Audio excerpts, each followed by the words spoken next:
Hi, my name's Jason, and I used to be just a good old average American kid living in upstate New York. There's me. I played baseball, mastered Mortal Kombat, went to the prom, said the Pledge of Allegiance every day, and loved my country. I even lived the dream of every American youth, college. Sure, it was a state school, but it also happened to be a party town. Great times all around, right? Well, sort of. I still had to work hard as a pizza guy to make it. And of course, there was school. I had to figure out the computer graphics programs I was working with, as well as attend classes I didn't care about. I certainly didn't know much about geopolitics. Then 9/11 happened and everything changed.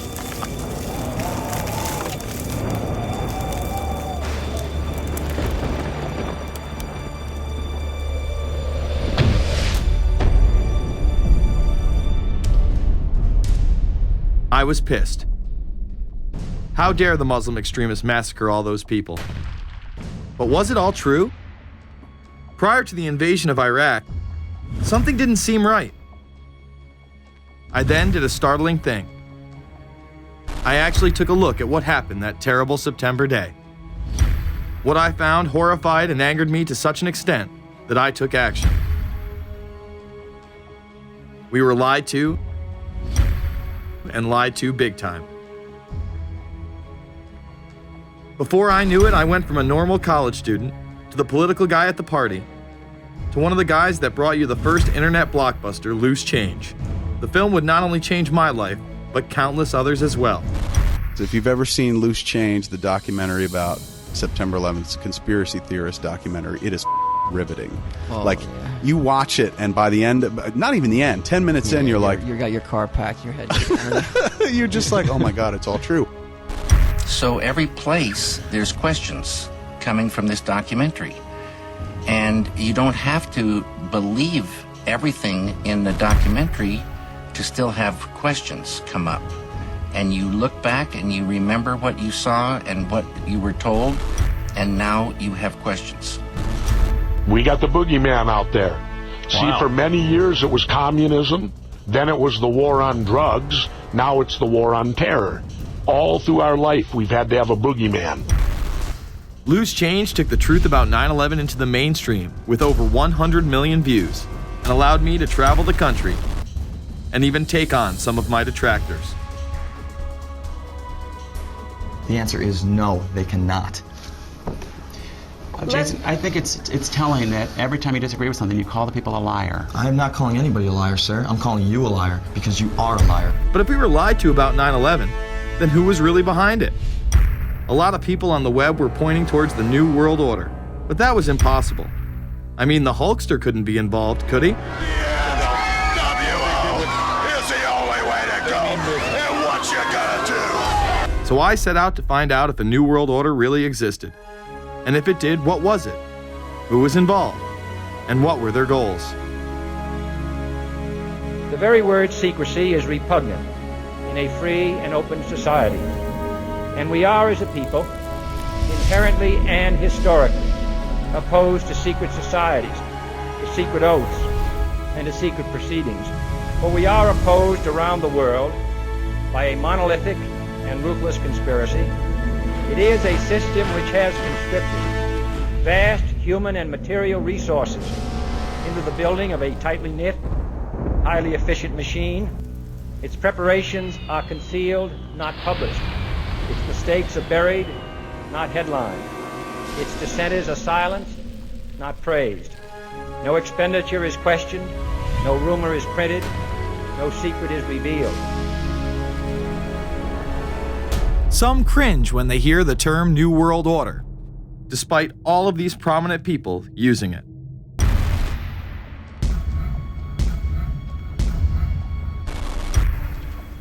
The world that maybe some people dreamt of at that conference back in Bournemouth, when it looked as if maybe history would end, that liberal democracy would triumph, that free market economics would slowly progress, and we'd have a new world order.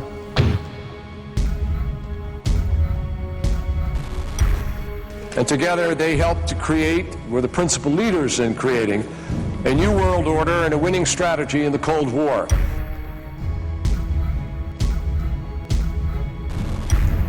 We are part of a new world order. And as the recently departed Admiral William J. Crowe once said, it's long on new and it's short on order.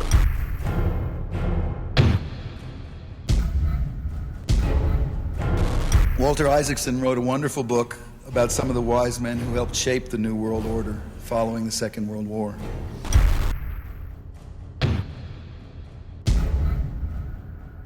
As we devise a way forward in Iraq, I urge the international community to embrace its responsibility for creating that new world order, a new world order based upon collective action.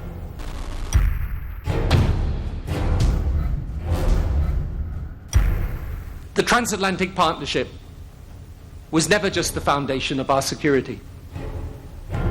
It was the foundation of our way of life. It was forged an experience of the most bitter and anguished kind.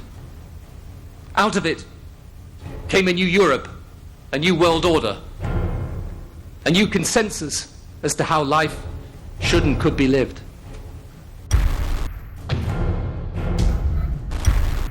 And just like that, it was gone. It was a new world order. That's what President George H. Bush said.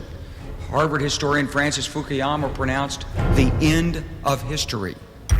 In fact, when it is used, that person is often dismissed out of hand because of the perception that it is nothing more than a conspiracy theory.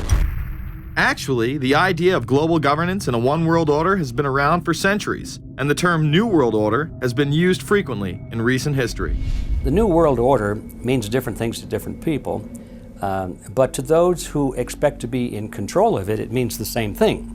It means all the world under their control. They believe that somebody must rule. After all, people are too darn dumb to know how to rule themselves. They figured that that's their role. The first in-depth publication of note was Samuel Zane Batten's work, The New World Order, which was published in 1919. Under the cloak of Christianity, this order speaks of a new world rising and advocates social control over all people and all resources. It promotes a world federation with a world parliament, an international court, and a global police force. Some of its goals are as follows. Community.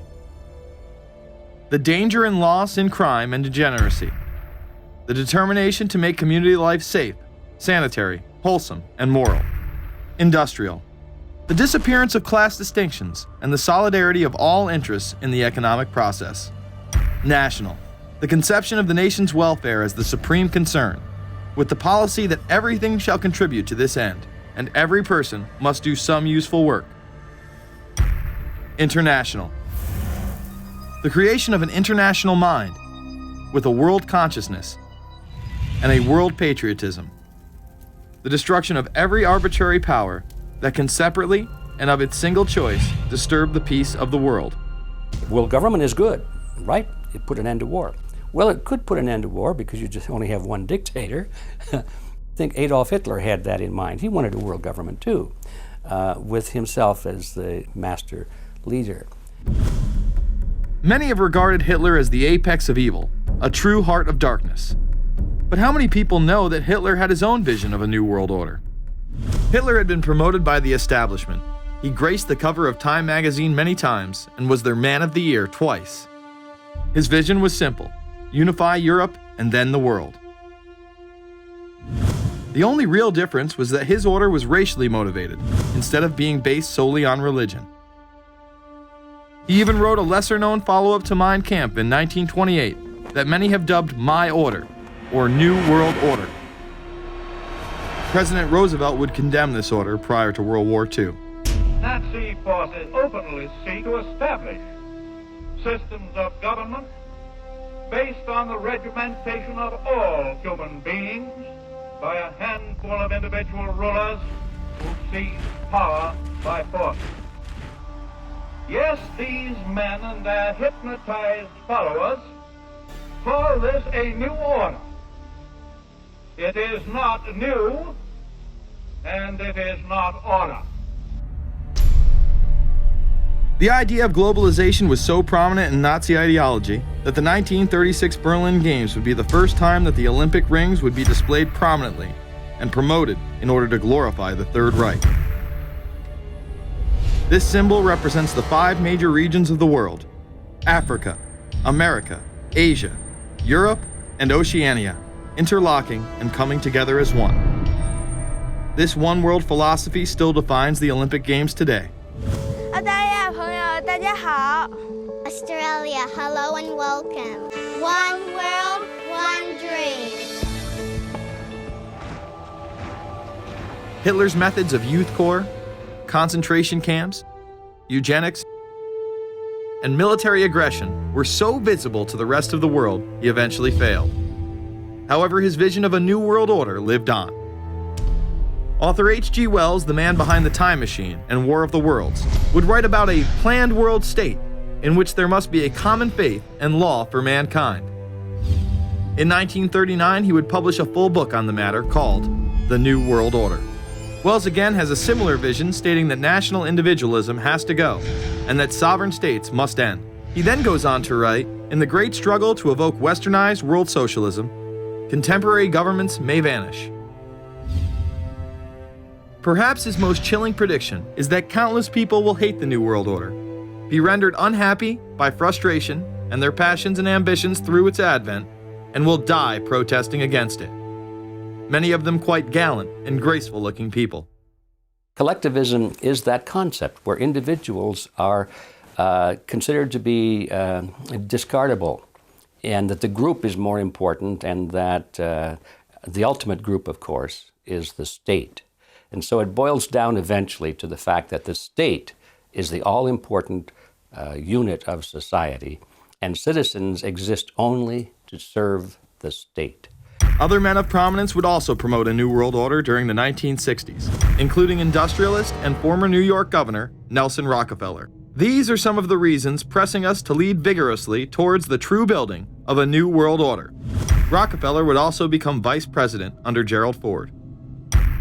Religious leader Pope Paul VI, delegates to international organizations, public officials, gentlemen of the press, teachers and educators, all of you must realize that you have your part to play in the construction of a new world order.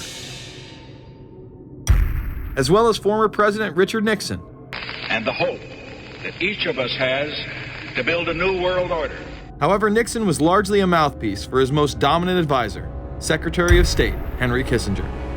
Kissinger may be the most vocal proponent for a new world order of his era. He has called for it time and time again, in policy papers, meetings, and interviews. Time magazine recognized both Nixon and Kissinger as Men of the Year after announcing their New World Order in China. However, they were working on it long before. In these once classified documents, they both discussed the New Order with the President of Indonesia. Mainstream media was even critical of Kissinger's vision in the early 70s. In ragged, spasmodic fashion, a new world order is coming into being, but it looks less and less like the world order that Mr. Kissinger had constructed in his own mind. Kissinger's New World Order would fall under the radar for some time. However, it saw a vast revival during the first Bush administration. Here is Brent Scowcroft, former vice chairman of Kissinger Associates and former national security advisor under both Ford and Bush Sr., as he discusses the New World Order. Looking at the subtitle this morning, Are We Ready for the New World Order? Gives me something of the shudders. That phrase, New World Order, I'm afraid I'm partly responsible for resurrecting. To me, what that symbolized was perhaps a fundamental change in the character of our response to national security issues.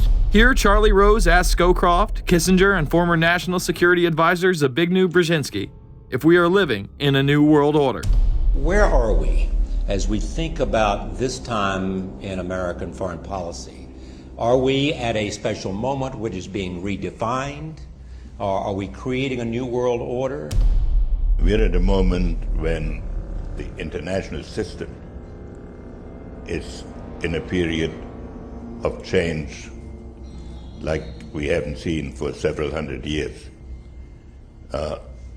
In some parts of the world, the nation state on which the existing international system was based is either giving up its traditional aspects, like in Europe, or as in the Middle East. George H.W. Bush would campaign for a new world order like no other president before him. He would openly discuss it during his State of the Union address. What is at stake is more than one small country. It is a big idea, a new world order, where diverse nations are drawn together in common cause to achieve the universal aspirations of mankind. Again, a unified Europe was a major goal in creating this order. With few exceptions, the world now stands as one. A year and a half ago, in Germany, I said that our goal was a Europe whole and free. Tonight, Germany is united. Europe has become whole and free. The world can therefore seize this opportunity to fulfill the long-held promise of a new world order. We can find meaning and reward by serving some higher purpose than ourselves. A shining purpose, the illumination of 1,000 points of light. Bush Sr. and his administration would tour and promote this agenda across the board at any given opportunity. The President has spoken often of a new world order. And we have an unprecedented opportunity to build a new era of peace and prosperity here and abroad, to build a new world order. It's my understanding, I think that the President, and I don't know the context of how it came up in his speech last night in New York, said that China must be a part of the new world order. Guess I would like to ask you how you envision China fitting into the new world order. It is a country that we are going to have relationships with by virtue of its geopolitical importance. American officials say breaking down regional and national barriers to the flow of goods and services would represent a spectacular benefit to economies around the world. We are building a new world order. Bush would actually make a commencement address at Maxwell Air Force Base declaring the birth of this order. And that's why I wanted to speak to you today about the new world taking shape around us, about the prospects for a new world order now within our reach. In the coming weeks, I'll be talking in some detail about the possibility of a new world order emerging after the Cold War.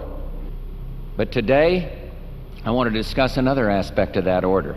You see, as the Cold War drew to an end, we saw the possibilities of a new order in which nations work together. It refers to new ways of working with other nations to deter aggression and to achieve stability. As old threats recede, new threats emerge. The quest for the new world order is in part a challenge to keep the dangers of disorder at bay. We must build on the successes of Desert Storm to give new shape and momentum to this new world order. Only when this transformation is complete will we be able to take full measure of the opportunities presented by this new and evolving world order. The new world order really is a tool for addressing a new world of possibilities. This order gains its mission and shape not just from shared interests, but from shared ideals. After the Gulf War had ended, Bush was so obsessed with the idea of a new world order that he had a series of Glocks imprinted with the term that he would give to members of his administration, including Colin Powell, Brent Scowcroft, Dick Cheney, and General Norman Schwarzkopf. Cheney would even approve policy papers regarding the New World Order. Defense Secretary Dick Cheney has approved a revised draft of a policy document on the New World Order. The Pentagon is backing off a controversial earlier draft and has abandoned a one superpower strategy. The final document puts more emphasis on international alliances and organizations. This would become an unprecedented time period for people all over the globe to discuss at length what the New World Order meant to them. People within the media, Does anybody want to talk about the New World Order? Is there a New World Order out there, or is this a vision that exists in the... He does have his vision, there's no doubt about that. But does that exist in the president's mind, or does it exist out there in reality? This president sees this episode as the first test case, as the first example for the New World Order he is trying to organize. Some people have called it the New World Disorder, and there's a lot of truth to that.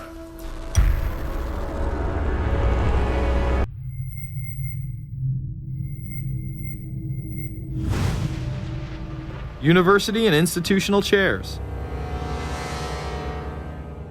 I mean, we're talking a New World Order at Georgetown.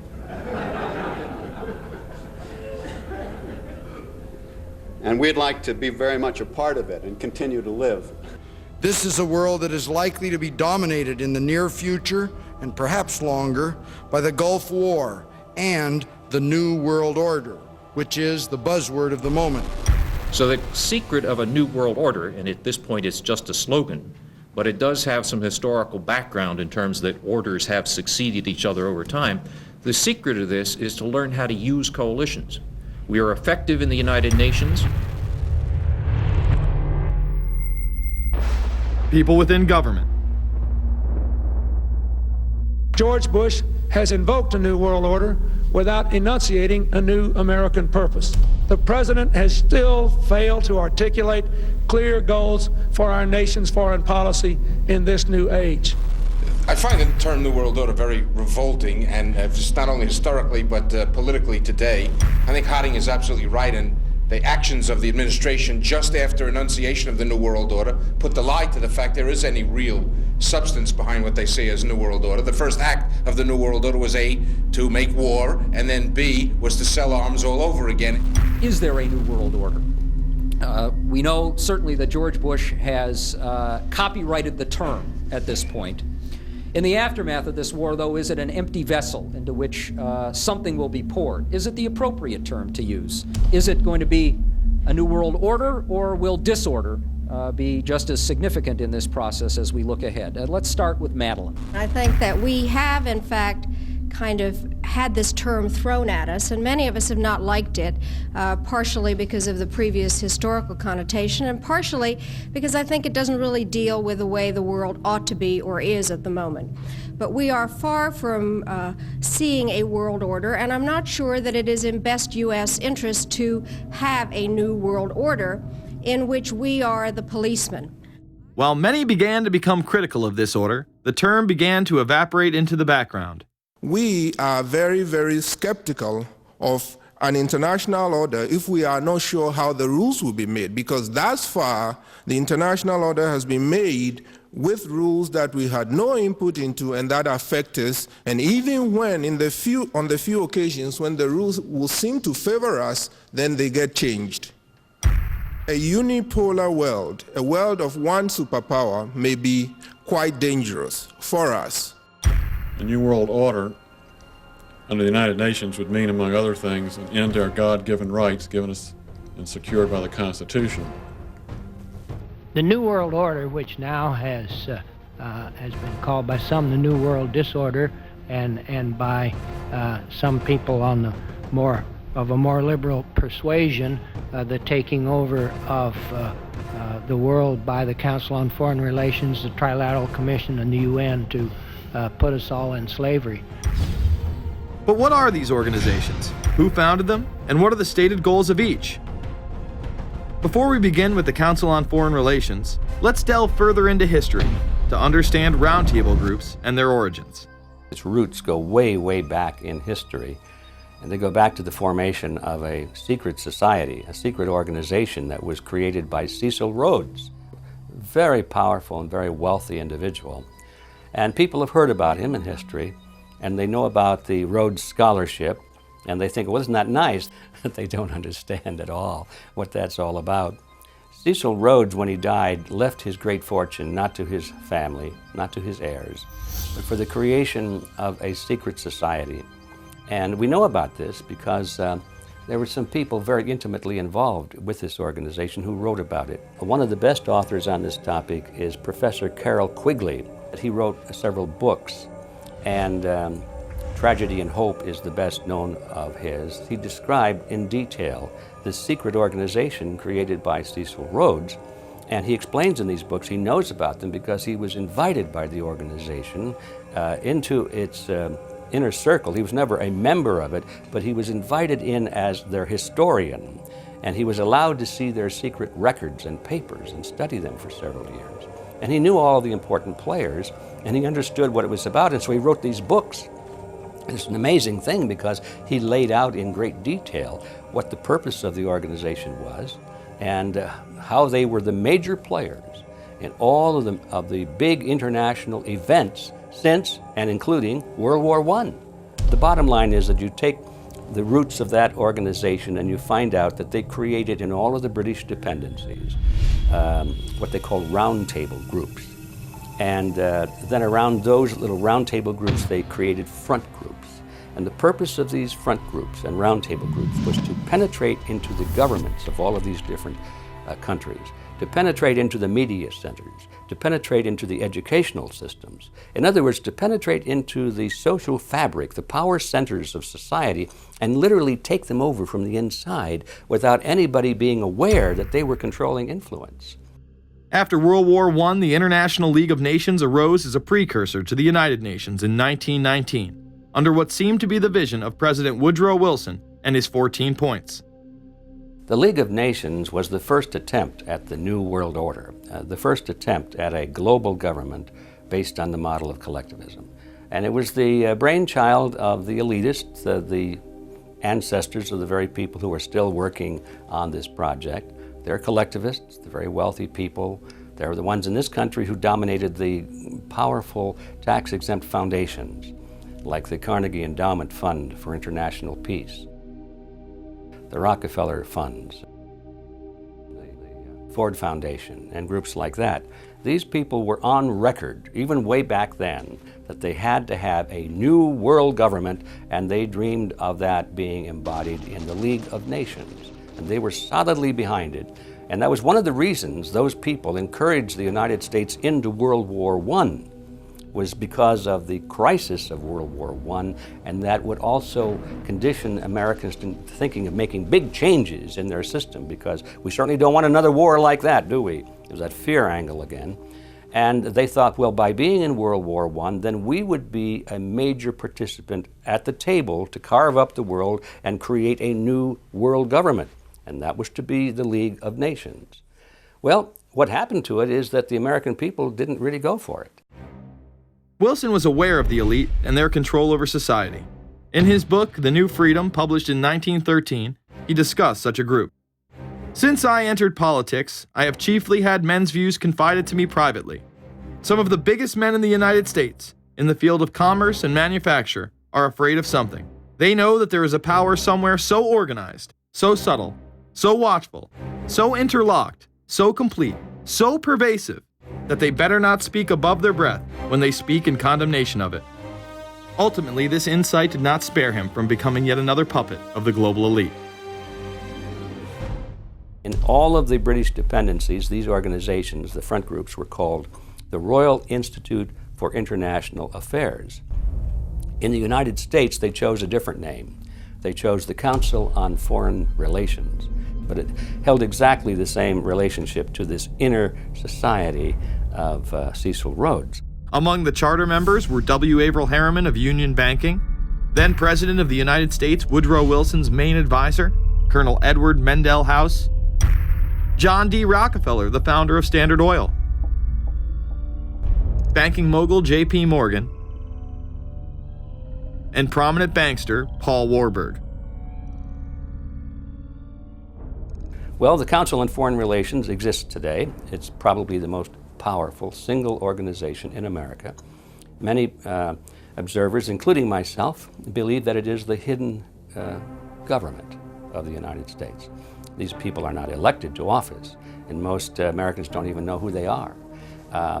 But they are holding all of the important positions in society. There are only about 4,000 of them in the United States, but I don't care what organization you want to look at, whether it's government, or whether it's the universities, or the large media centers, or whatever it is. You look at the people at the tops of those organizations. the owners, the managers, the CEOs, the board of directors, and I'm going to say probably 80 to 90% of the great power centers of America are dominated by just those 4,000 people who are members of the Council on Foreign Relations. Throughout its history, it would contain extremely influential and powerful individuals in finance, business, media, and politics. Former presidents of the United States include Richard Nixon, Gerald Ford, Jimmy Carter, and William Jefferson Clinton. Currently, Barack Obama claims not to be a member, but has spoken in front of the Council and has had his writings published in the Council's magazine, Foreign Affairs. It's been reported that you and your wife are in the globalist CFR, which is the Council on Foreign Relations. I'd like to know if that is true. Well, first of all, I'm not the Council on Foreign Relations. I don't know if I'm a official member. I've spoken there before. It basically is just a forum where a bunch of people talk about foreign policy, and so there's nothing. There's no official membership. I don't have a card or, a special handshake or anything like that. Now, why is that important?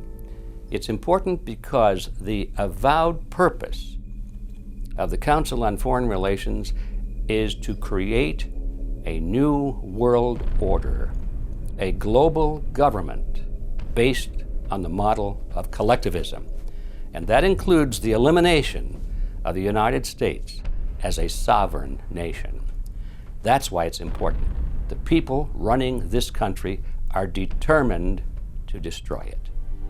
The Council was heavily criticized during the 1980s for being an organization hell-bent on destroying national sovereignty in favor of a world government.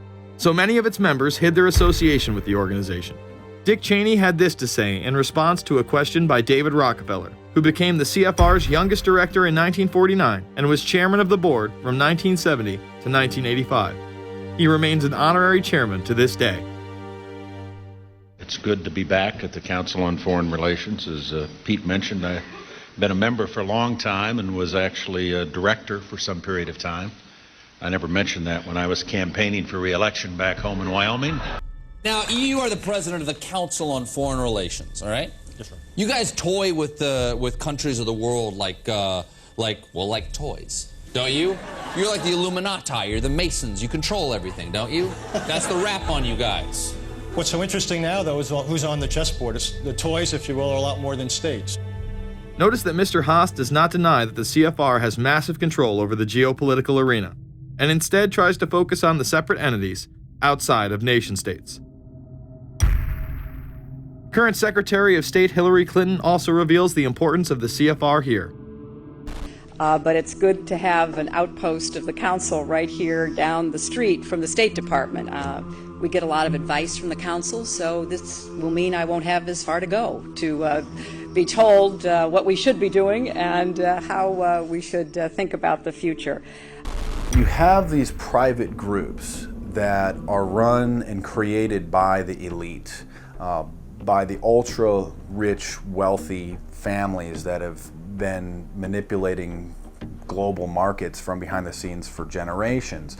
They create these private groups that then feed information to the government, to senators, to congressmen, their recommendations, their policy papers, what they think should happen. And it's fascinating because if you actually read what it is that they're doing, the recommendations that they make, they're very able to get them put in place.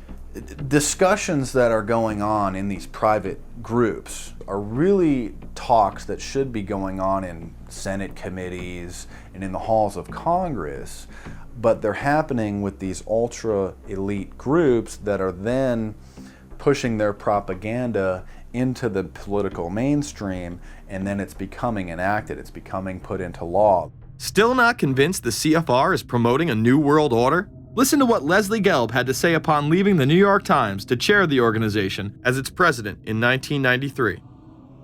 I loved it. Doing a column is a great job. I'm going to an equally great but different job, and in a way a job that that caps everything I've been doing in my life, in government and academia and in journalism. I think that's what the Council on Foreign Relations will allow me to do. Well, you know, for example, you had me and 3 or 4 other folks on this show a few months ago to talk about the New World Order, right? Exactly. Right? Bob I talk Hormats about and it, you, exactly. Right. I talk about it all the time. New World Order wants a global system where one small central authority of individuals can then dictate a policy that's going to be distributed down to the rest of the world, everywhere, in the smallest little town in the middle of nowhere in some remote country. I now think it's safe to say that the Council is extremely influential on the world stage and openly promote global governance. The Council and the globalists were able to take this agenda to the next level following World War II. The United Nations was born out of the ashes of this conflict. Unlike the League of Nations, the United States not only joined this organization, they championed it. First book I wrote was The Fearful Master, a second look at the United Nations. It was written at a time when it was not popular to be critical of the UN. I mean, the United Nations was viewed by almost everybody as our last best hope for peace. It was a means, we were told, to bring humanity together and put an end to war and live in peace and harmony and promote trade and all of these good things. I wish it were any of those things, but it's not. The original charter for the United Nations was drafted in San Francisco in 1945, and the United States became a permanent member of the Security Council, along with France, the United Kingdom, the Soviet Union, and the Republic of China. The process by which other nations' belief systems could be used to erode and eviscerate our Constitution and Bill of Rights had taken a giant leap forward. The United Nations is one of the most well-known sort of globalization attempts. Its primary goal is to streamline all the governments of the world, to create a global council and to unify all the rules and all the regulations for the world. So it's essentially the precursor and an engine of this new world order. The United Nations is made up of all of the countries of the world, most of which are dictatorships of one kind or another. And you don't take a bunch of dictatorships and put them into a bag and shake it up and come out with a freedom-loving governmental unit. You come out with a global dictatorship. This was the public base of global governance. However, many other organizations have been birthed since. Even more suspect is a private group called the Trilateral Commission. David Rockefeller and Henry Kissinger are among its some 300 influential members. The Trilateral Commission, rich and powerful business and political leaders from Japan, Europe, and North America, the New York-based policy group was formed in 1973 by Chase Manhattan Bank Chairman David Rockefeller. In addition to Rockefeller, there are many other noted American members. Among them, economist Alan Greenspan, former Defense Secretary Harold Brown. George Bush was once a member but resigned last year before his unsuccessful presidential campaign.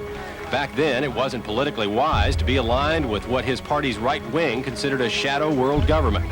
The United Nations would take over America. The Trilateral Commission would control the world. Just look at its membership, they say. Current and former members include Presidents Clinton, Bush, and Carter. Names like Brzezinski, Christopher, Kissinger, and Schultz. And top executives of ITT, Xerox, Exxon, and Nations Bank. Although this group with only 300 members seems to be at the apex of the power structure, there is yet another group formed in 1954 that is even smaller in number and has a greater influence on world events. Meet the Bilderberg Group. This elite group meet annually around the globe. There is a core group of members who have attended every year for decades, such as David Rockefeller, Henry Kissinger, and Queen Beatrix of the Netherlands. These members invite others who are politically and socially relevant at the time. Each year, around 140 people are in attendance. Real quick, I asked Hillary this question. In 2004, you attended a meeting in Italy called the Bilderberg Group. I just want to know what you were doing out there, what that was all about. Because she lied to me and told me she didn't go. I figured you might tell me the truth. All I did was go. They had a Republican and a Democrat. I gave like a 20-minute talk on the presidential election. Did it have anything to do with being John Kerry's running mate? Did you talk about that at all? No, because I wasn't his running mate. Okay. I happened to be in Europe then on my way to Russia. I was invited to go to Bilderberg by Vernon Jordan, a friend of mine and a genuine hero of the civil rights movement. And to the best of my knowledge, NAFTA was not discussed by anybody in my presence. Documents released by the group in 2001 reveal that in September of 1955, the group met in Germany and covertly outlined the idea of a European Union. Section E, European Unity, discusses the general support for European integration and unification, and the idea to unify Germany once again with the rest of Europe under a common marketplace. Belgian Viscount and current Bilderberg chairman Etienne Davignon told the EU Observer in 2009 that the next Bilderberg meeting could improve understanding on future action in the same way it helped create the euro in the 1990s. This illustrates the patience, vision, and reach of this organization. It was able to promote and establish both the European Union and a European currency over the course of just under 40 years, incrementally. One of the things that the elitists discussed back at the turn of the century when they were talking about how do you convert the United States into a collectivist system was the fact that you can't do it quickly. You have to let people get used to it incrementally, because any major change would be rejected. The 1957 Conference of Rome, where the Common Market Treaty, providing for free trade in all products, was at last signed. 6 nations, France, Germany, Italy, Belgium, Holland, and Luxembourg, agreed to remove all mutual barriers to trade within 12 to 15 years, the embryo of a political union which they proclaimed to be their ultimate objective. In that fashion, it's possible for people to get used to this process and even to think it's a good thing. People will accept the gradual growth of government, the gradual loss of their purchasing power. They'll accept almost anything if it's done gradually, and we have to be very alert to that. 2008 and 2009 attendees include World Bank President Robert Zoellick, Treasury Secretary Timothy Geithner, former head of British Secret Intelligence Richard Dearlove, Donald Graham, CEO of the Washington Post, CNN host and author of the Post-American World, Fareed Zakaria, and many other giants of business, politics, and media. You just came back from meeting with the Bilderberg Group. The Bilderberg Group are, when people who are conspiracy theory people, they send me mail, it's usually about the Bilderberg Group. And I get these books on my front door, which I'm uncomfortable with. And it's all about the Bilderberg, like they're the modern day Illuminati. Are you a member of the Bilderberg Group? I don't think we're supposed to talk about this. Many have identified them as the kingmakers, the puppet masters that pull the strings behind the scenes. Perhaps there is no better example of this than what occurred during the 2008 conference. Immediately after Obama had been selected as the Democratic presidential nominee, the pressure was on to choose a running mate. We've put together a committee. We are going to be equally deliberative in how we move forward. And we're not going to do it in the press, and we're not going to do it through surrogates. He then tricked the press corps into staying on the plane as it took off from Washington. He was whisked away to an undisclosed location. Obama was supposed to fly home. He'd been here in Virginia. He was supposed to fly home out of Dulles, as you know, outside Washington, D.C. The press corps was waiting for him on the plane, and the pilot announced that they were leaving, and Barack Obama was not on the plane. Presumptive nominees in the past has always been that they have at least a press pool with them at all times. Is there a reason why we didn't go with him in the motorcade all the way? This is what we're out here for, and now we're on this plane with no candidate. Again, I understand. There was a desire to do these meetings, obviously, in private. The press then began to report that Obama and Hillary were meeting secretly in her home. Well, we continue to follow our breaking news. Barack Obama, Hillary Clinton meeting tonight at her house in Washington, D.C. However, it was later revealed that they never actually met at Clinton's home. And we're following this breaking story. Candy Crowley, we understand, has new information. Candy, what have you learned? We are hearing actually from Chris Welch, who is our embed with the Obama campaign. Those are the people that took off without Obama and went to Chicago. The spokesman there is in fact confirming that the meeting did take place. They're talking in past tense now, but saying that the meeting did not take place at the Clintons' house. It took place at this point at some place, I don't know where, some undisclosed place in Washington, D.C., not at Hillary Clinton's house. Remember, Gibbs mentioned that Obama had a desire to have several meetings, not just one. Is there more than one meeting? Is there more than one person with whom I'm not going to get into all the details of the meetings. I don't know that I've got a ton more different answers for all of your questions. The truth of the matter is that Bilderberg just happened to be in the neighborhood at the time. They were holding their annual meeting just down the road in Chantilly, Virginia. What are the chances? What's interesting and dangerous about the New World Order is that it's not a natural progressing idea. It's just not civilization naturally evolving and organizing into this system. It's the group of extremely powerful people that are manipulating the system to get it to this status from behind the scenes without anybody's knowledge. You have to ask yourself, if there isn't an agenda going on to keep those organizations quiet and to keep them out of the news, to keep the discussions about them behind closed doors, then why is it that these supposed experts on the left and on the right never talk about them? This has been a condensed history of the globalist organizations and their rise to power. But is there a reason they meet behind closed doors? A shadow world government has been mentioned, but to truly understand what that means, let's go back to this iconic warning from President Dwight D. Eisenhower. Progress toward these noble goals is persistently threatened by the conflict now engulfing the world. It commands our whole attention, absorbs our very beings. We face a hostile ideology, global in scope, atheistic in character, ruthless in purpose, and insidious in method. Unhappily, the danger it poses promises to be of indefinite duration. The need to maintain balance in and among national programs. Balance between the private and the public economy. Balance between the cost and hoped for advantages. Balance between the clearly necessary and the comfortably desirable. We have been compelled to create a permanent armaments industry of vast proportions. We annually spend on military security alone more than the net income of all United States corporations.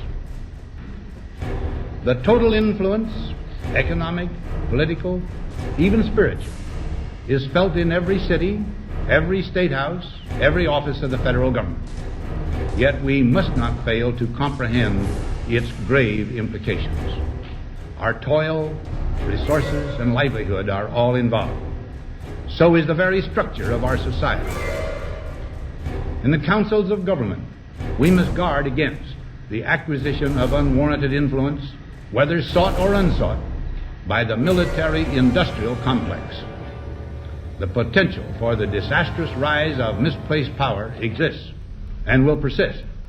America went into a major mobilization, revived its defense industries, and we saw the civilian economy of America more and more skewed through the 50s.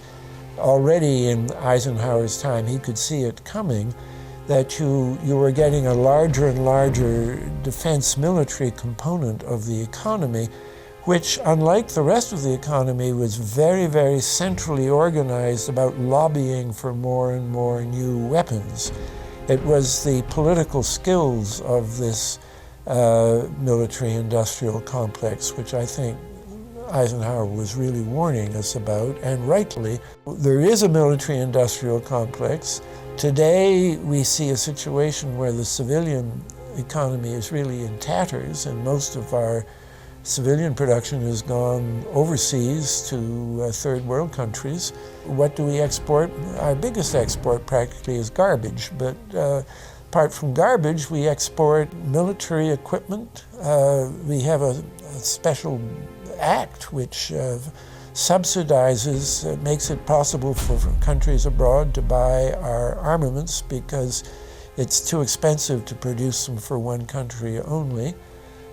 So we have become a very efficient military-industrial complex, but the civilian economy is only a ghost of what it used to be, and this has terrible consequences for democracy because it means that the power of this lobby is now sort of dominating what goes on in Washington.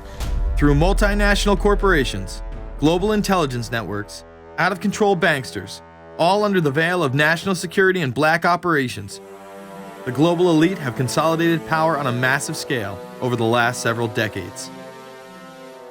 You see, global corporations not only fund and develop large technological and military projects here and abroad, they also own the consumer industry and production, as well as all of the important media. By owning the vast majority of what we hear and see on a daily basis, we have been manipulated on a mass scale as to regards to what we believe and desire, both socially and politically. Edward Bernays, the nephew of world-famous psychoanalyst Sigmund Freud, would study group dynamics and become the father of public relations. He authored the book Propaganda in 1928. In it, he described how to intelligently and consciously manipulate the habits and opinions of the masses within a democratic society. He went on to state that those who harness this unseen mechanism of society constitute an invisible government and are the true ruling power. It is they who pull the wires which control the public mind, who harness old social forces and contrive new ways to bind and guide the world. The average American is distracted, mindless, worried about minuscule things, celebrities, as if it was their own family members. And this is by design, because the powers that be, who own the media, know how our brains work. They know scientifically how the human mind functions. They know about sociology, and they are using the media, and have used the media for decades now, to entertain people with issues that don't really matter.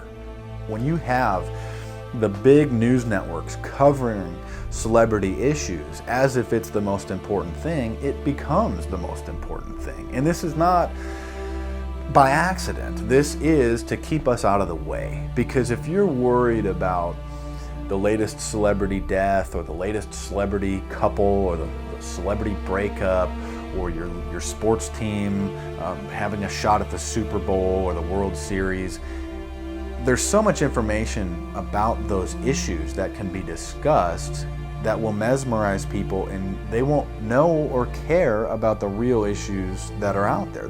Well, I think this is just one more piece of evidence of the degree to which the media, supposedly the watchdogs, has become the gatekeeper of the system.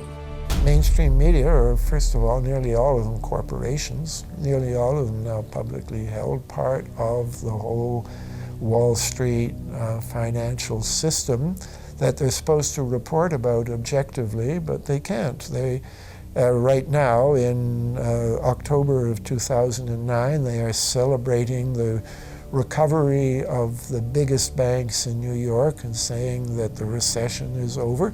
Of course, there are a few problems, like foreclosures are going on, unemployment is rising.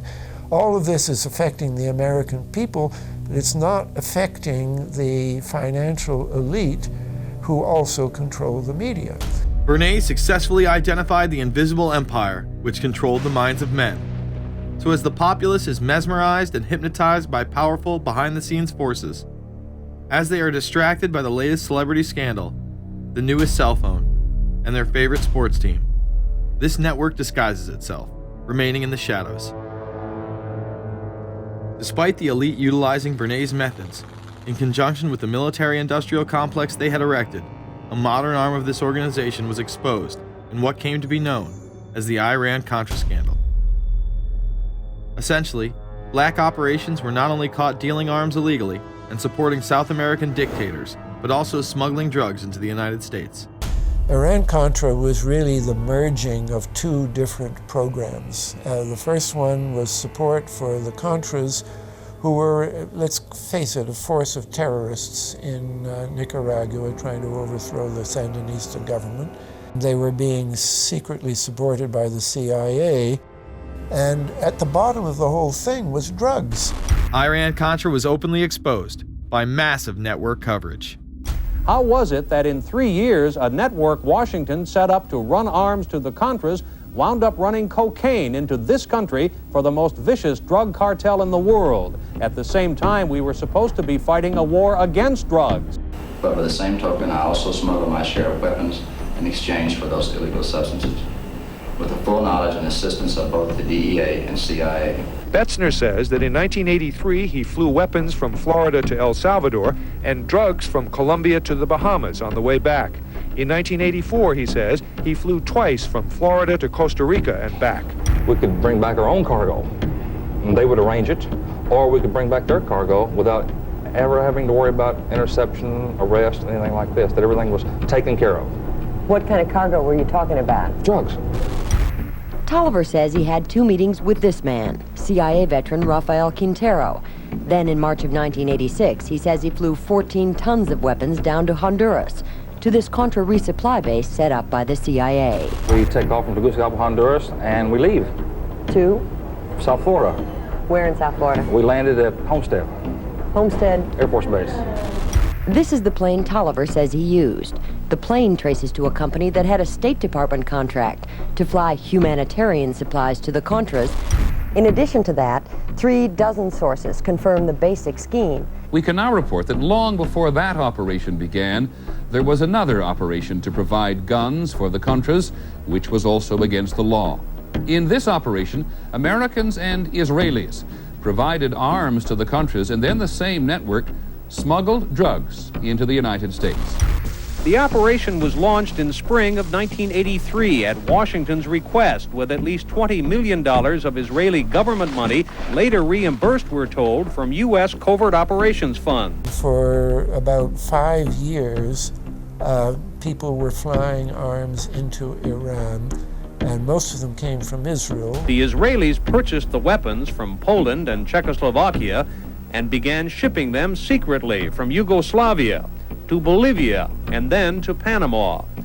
The Israeli liaison man there, this man, Michael Harari, until recently a close aide to Panama's strongman, General Manuel Noriega. You'd bring the ship into Colombia, you would load drugs aboard it, and you would bring those drugs back to Panama with you.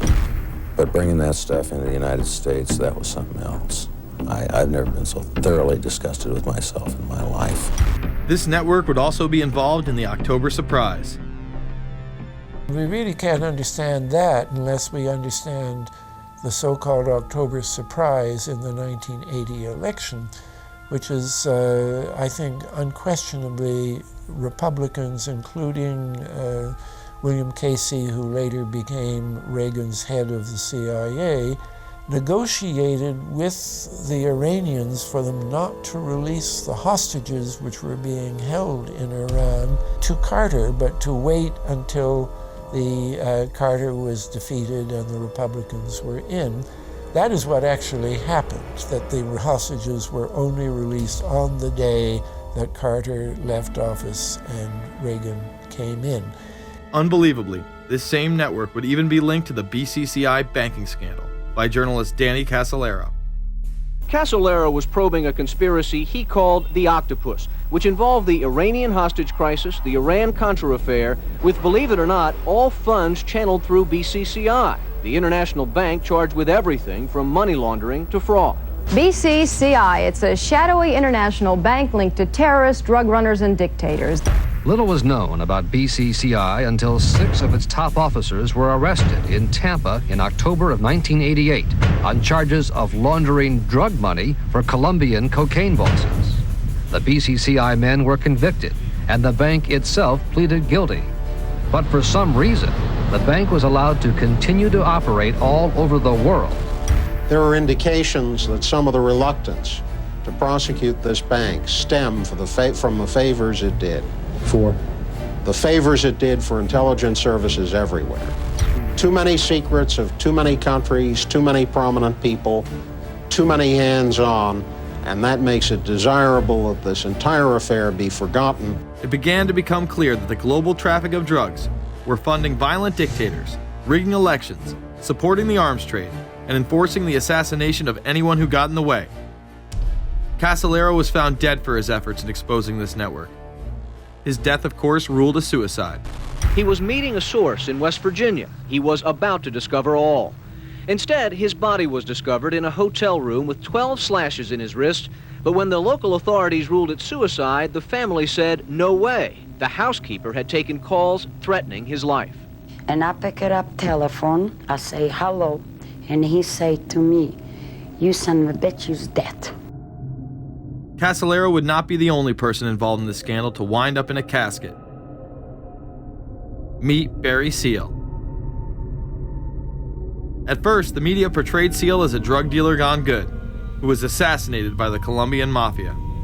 Authorities believe last night's machine gun killing of top drug informant Barry Seal was ordered by drug bosses in Medellin, Colombia, who sent 5 men to Baton Rouge to kill Seal. Sam Dalton was the lawyer that represented the Colombian hitmen convicted of his assassination. We were trying to subpoena the CIA because we felt like they had documents, exhibits, and evidence that would indicate complicity in Seal's assassination. When they were able to gain access of Barry Seal's trunk the night of the murder, the personal phone number of none other than George H.W. Bush was present. Louis Unglesby, the former attorney for Mr. Seal, also confirms that he once called the office of the vice president after Seal had given him the number.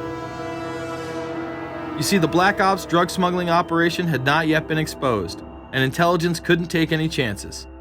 It was later revealed that Seal was involved in smuggling cocaine into Mena, Arkansas, while Bill Clinton sat as governor. 1983, Ronald Reagan was president, Bill Clinton was governor, and little Mena, Arkansas changed from a quiet town to a center for drug smuggling and reported Contra support activity. In the middle of it all, this man, admitted dope smuggler Barry Seal. Arkansas State Trooper Russell Welch investigated Seal's organization. Each trip would have 250 to 350 pounds of cocaine. According to the London Telegraph, Arkansas State Trooper Larry Patterson testified under oath that he and his officers discussed repeatedly in Clinton's presence the large quantities of drugs being flown into Mena Airport, large quantities of money, large quantities of guns. Hot Springs police officers would also record Roger Clinton, Bill's brother, during a cocaine transaction stating, "Gotta get some for my brother. He's got a nose like a vacuum cleaner." There was also a large amount of money laundering going on in Mena. Former IRS agent William Duncan traced some of Seal's drug profits laundered through Mena banks. We had direct testimony from people who were involved in the money laundering operation. We had testimony from people at banks who observed the transactions. What happened when you tried to make this case before a grand jury? I was never asked to present the evidence to a grand jury, ever. This very same network used BCCI to fund the Afghani rebels. The deputy director of the CIA, Richard Kerr, said late today that the CIA did use the Bank of Credit and Commerce International, BCCI, to support CIA activities overseas. Most people still believe that the Soviets had maliciously invaded Afghanistan in order to spread their communist agenda.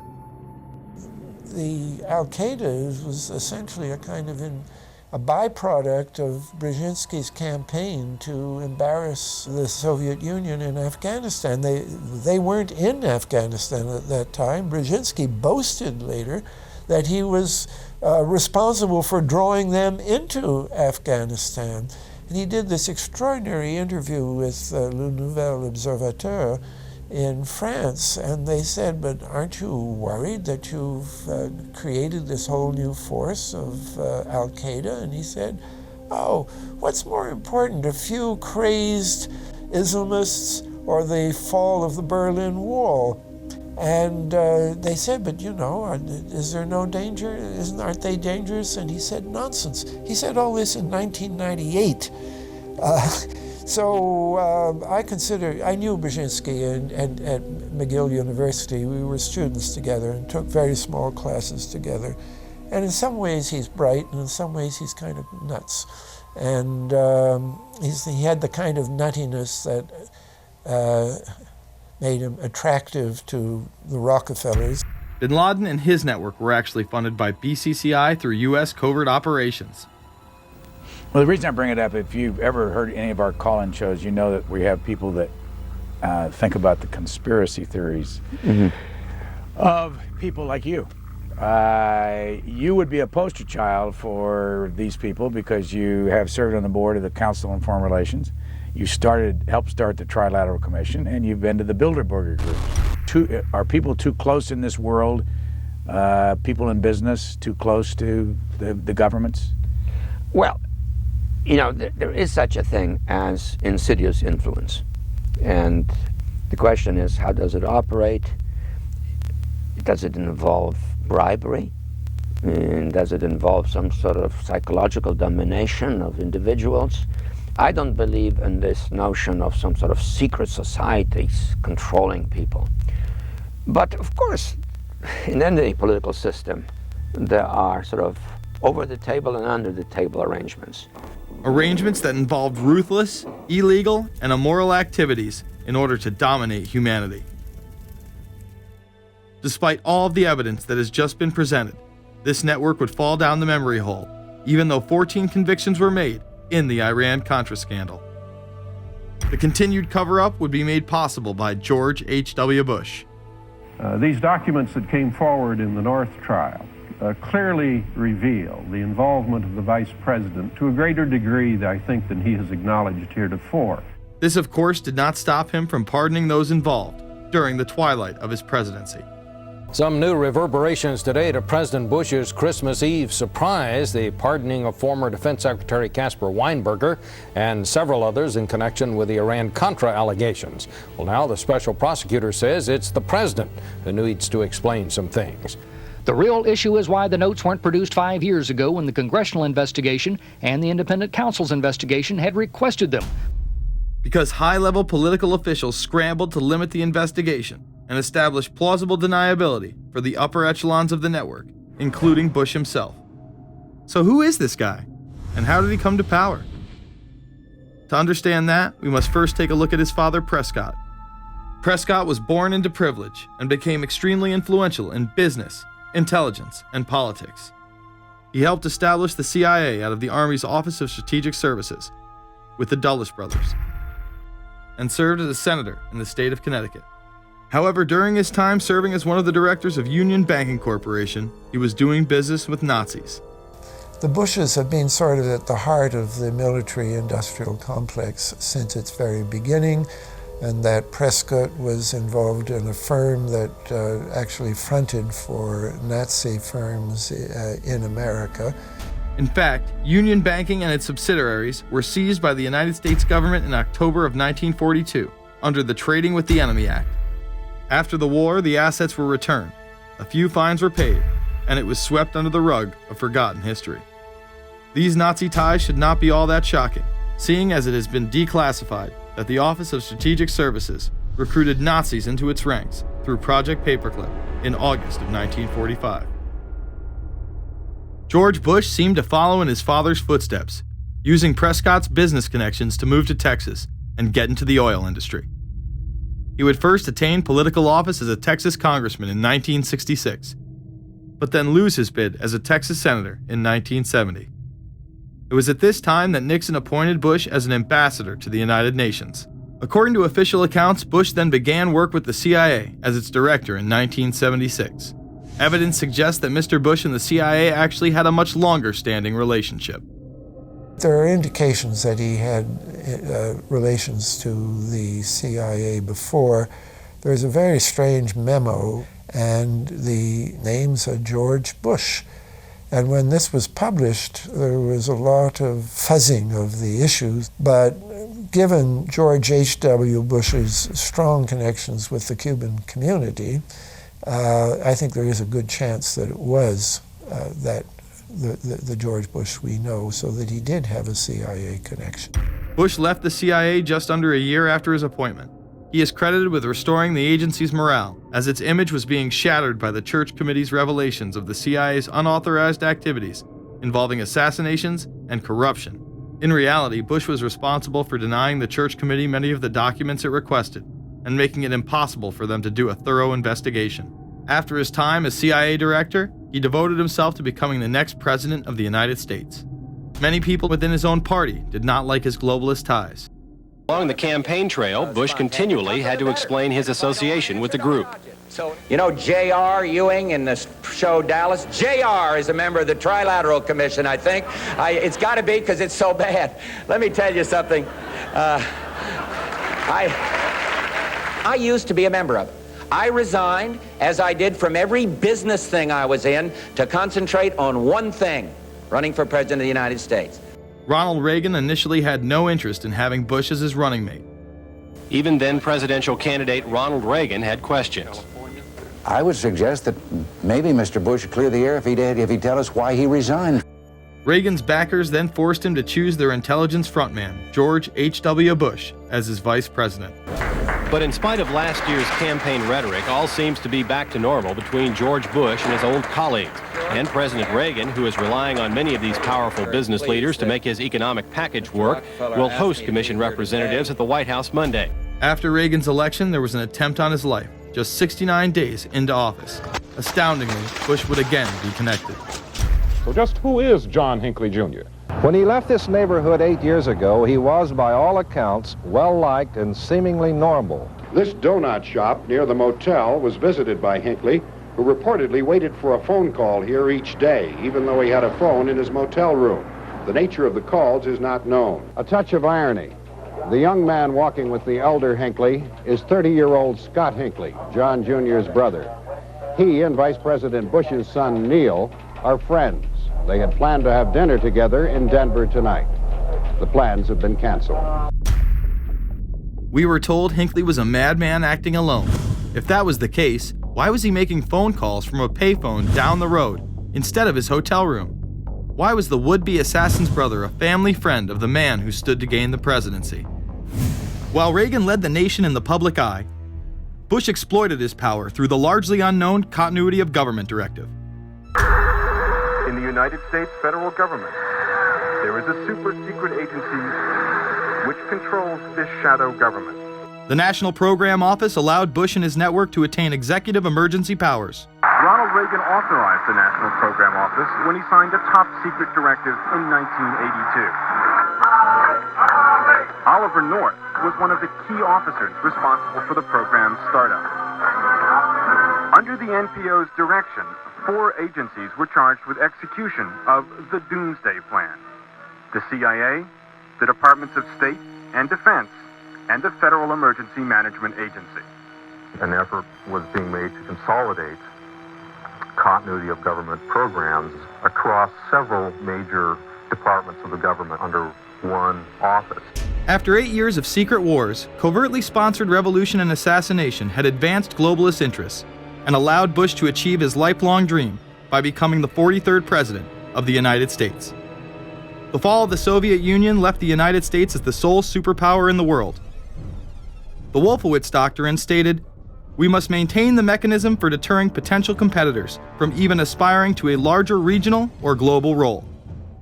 The New World Order was on display with the First Gulf War and the creation of a European Union. After losing to his crony Bill Clinton, he faded into the background as the agenda for a New World Order marched forward. After 1989, President Bush said, and it's a phrase that I often use myself, that we needed a New World Order. We have just exposed many of the globalist operations, including drug dealing, funding terror, dealing arms, and taking over the United States government by stealth. Whenever these agendas were threatened, those who opposed them ended up dead.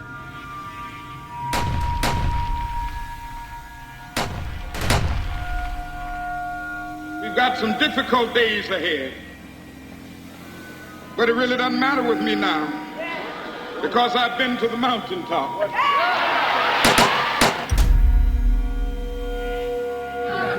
My thanks to all of you, and now it's on to Chicago, and let's win there. Thank you very much. Gave a paper about all 3 of the big assassinations in the 60s, which was John F. Kennedy, Bobby Kennedy, and Martin Luther King. And there are certain common denominators. I call these events deep events. We've become accustomed to the idea that every now and then something is going to happen, and we just know from the beginning we're not going to get to the bottom of it. And the more they happen, the more reconciled we've become to this state of affairs. In 1978, the House Select Committee on Assassinations could not ignore there was a conspiracy in regards to the assassination of John F. Kennedy and Martin Luther King Jr. Good evening. A congressional committee has concluded that President John Kennedy and civil rights leader Martin Luther King Jr., both of them, were probably killed as the result of conspiracies. The House Assassinations Committee wound up its 2-year study by recommending that the Justice Department look into both cases. In the assassination of Dr. Martin Luther King, the committee concluded the likelihood of conspiracy. The committee's summary of findings says President Kennedy was probably assassinated as a result of a conspiracy, that its evidence establishes a high probability that 2 gunmen fired at the motorcade. The committee concluded that President Kennedy did not receive adequate Secret Service protection in Dallas, that the CIA was deficient in sharing information before and after, that the Justice Department and Warren Commission failed to pursue possible conspiracies and made their conclusions too definite. There seems to be no debate that the CIA and Secret Service were involved in the assassination, as you can clearly see 2 Secret Service agents being taken away from their positions at the back of Kennedy's vehicle just moments before the assassination. And no matter what you believe about Oswald, it has now been declassified that Oswald was trained by the CIA in 1957 under the cover of the Office of Naval Intelligence. These political assassinations continue to this day. The 11-person jury in the inquest must decide if these stills, never before seen of Diana in the Mercedes and then the crash, are the frantic moments after a tragic accident or the aftermath of a calculated murder. Mr. Al-Fayed? Mohammed Al-Fayed, Dodi's father, has long since made up his mind. I believe that my son and Princess Diana have been murdered by the royal family. He claims Diana was pregnant and about to announce her engagement to his son, an embarrassment so great, he says, that Prince Philip commissioned British Secret Service to kill the couple. Assassination is an option when the ruling class can identify an enemy who cannot be compromised. But how do they bend the population's will to do their bidding? Well, a false flag operation is one in which the attacker carries the flag of someone else. It's usually a military operation, and the purpose, of course, is to create the impression that the attacker is someone else. They want to create negative public opinion against the nation whose flag was being used. Or they may even not use a flag at all. This sort of thing is done all the time, and it's certainly not unique in history. I think we've been seeing a lot of it lately. Americans are easily motivated by false flag operations, and I think it's inevitable that we will see false flag operations in the near future. It is used in order to seize power at an accelerated pace. A very well-documented modern example of this is the Tonkin Gulf incident.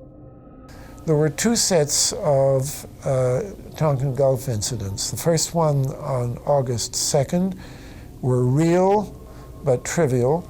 The second on August 4th, 2 days later, were the ones to which we actually sent planes off in retaliation and were, in theory, much bigger, a torpedo attack on a U.S. destroyer, but in fact it never happened. When McNamara visited Vietnam, he confirmed the Tonkin Gulf incident never occurred, and once again, we were lied into war. To this day, I don't know what happened on August 2nd and August 4th, 1964 in the Tonkin Gulf. The general provided the answer, saying his Navy attacked the Maddox on August 2nd, but on the 4th, nothing happened. There was absolutely nothing, he said.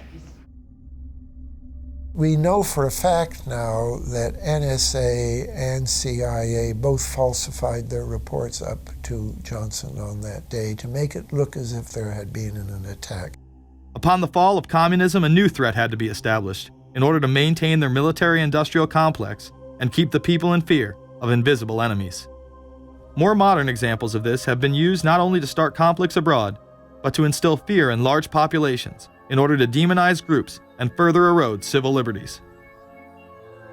The majority of people still believe that Timothy McVeigh was a right-wing extremist who bombed the Oklahoma City building with a Ryder truck because he was upset with the government. People close to the event told a very different story. A local congressman believes that convicted bomber Timothy McVeigh and his accused co-conspirator Terry Nichols are not the only ones involved. The Oklahoma State Representative Charles Key produced a videotape featuring witnesses who claim to have seen Timothy McVeigh with another man the morning of the bombing. He was wearing a ball cap. Timothy McVeigh had his on backwards, which just like this. It was on his head. The other gentleman had his on like this. In fact, the FBI had actively pursued John Doe No. 2 in its initial investigation, then denied his existence altogether. There were also multiple reports that explosives were found inside the Murrah building.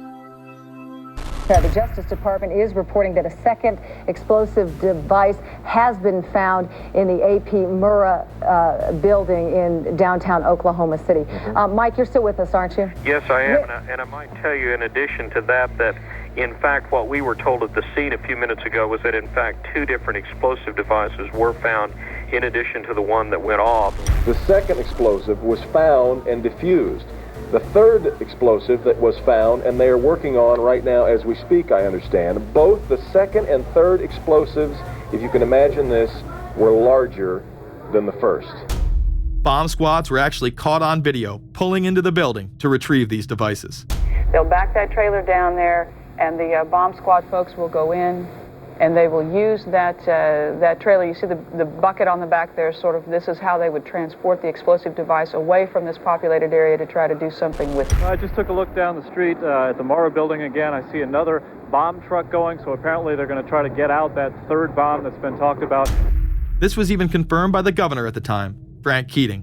One device was deactivated. Apparently there's another device, and obviously whatever did the damage to the Murrah building was a tremendous, very sophisticated explosive device.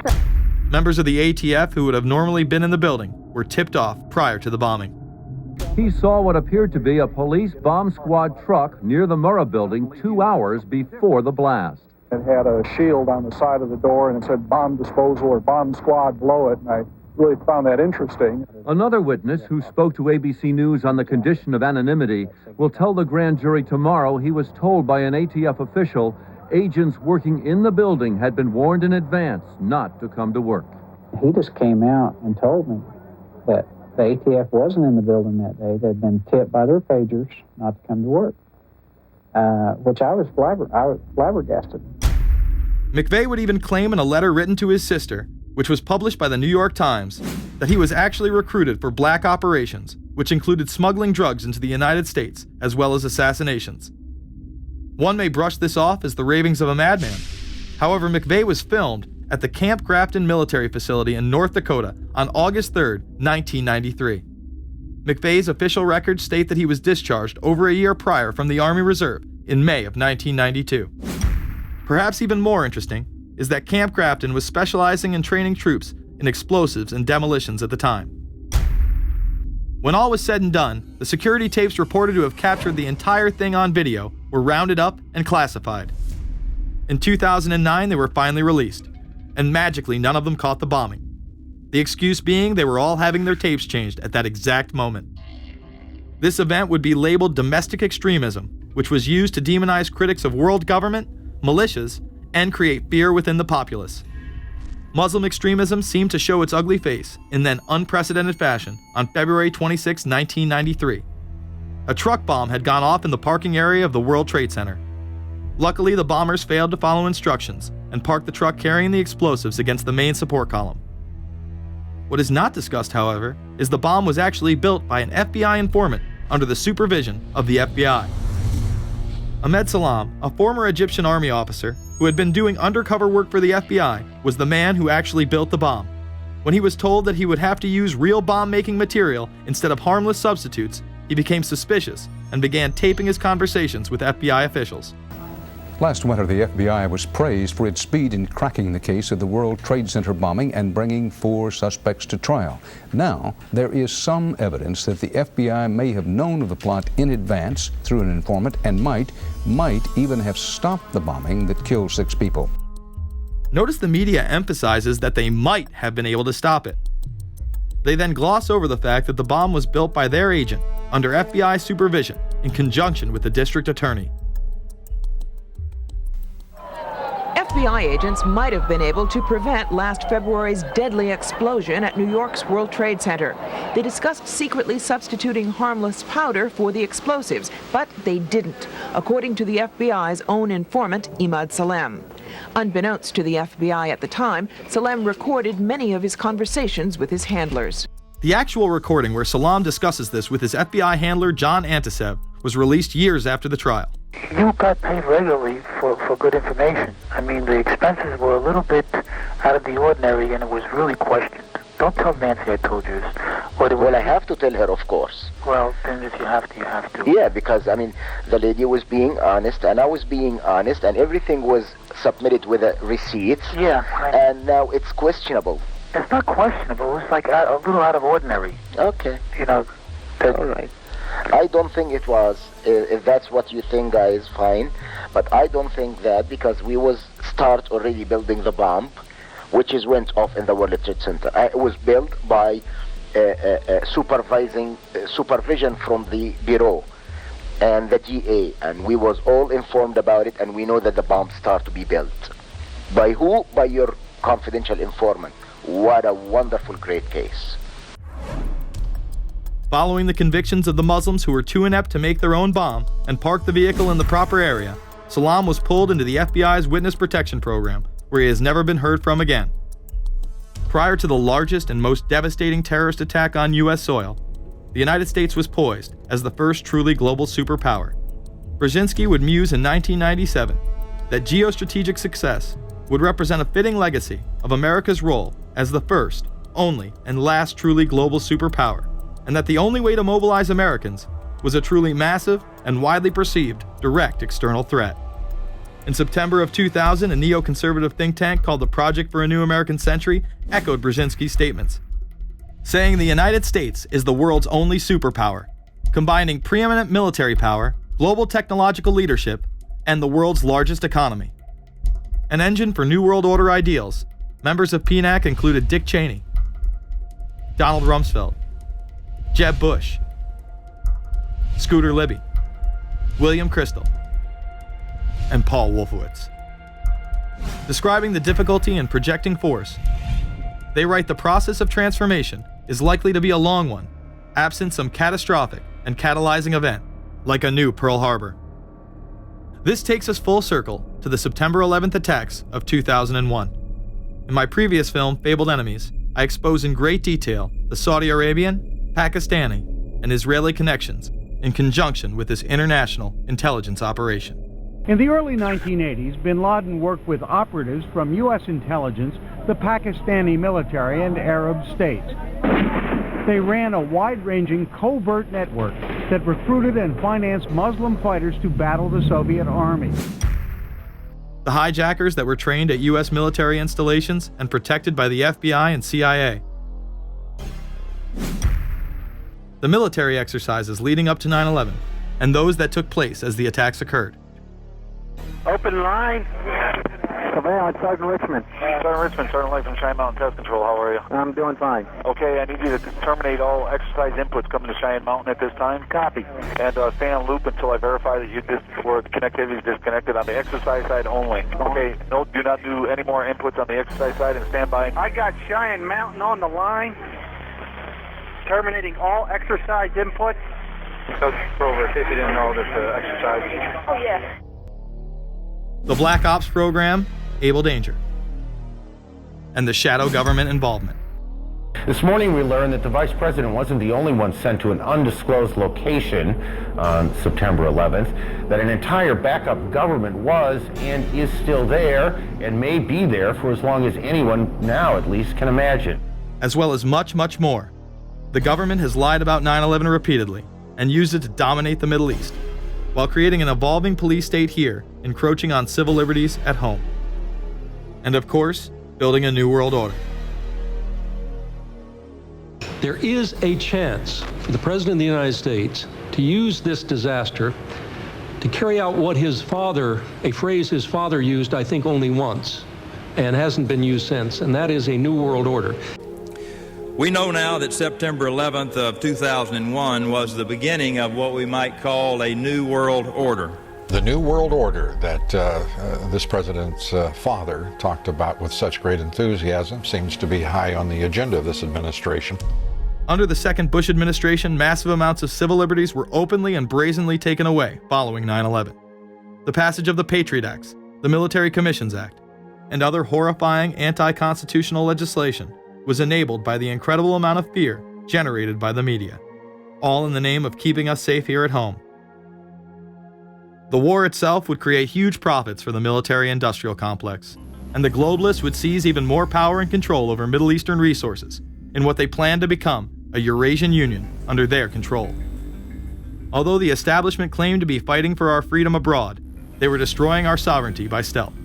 Expanding on NAFTA, they were able to consolidate power on the domestic front by deindustrializing the United States through CAFTA, the Central American Free Trade Agreement, as well as the SPP, the Securities and Prosperity Partnership.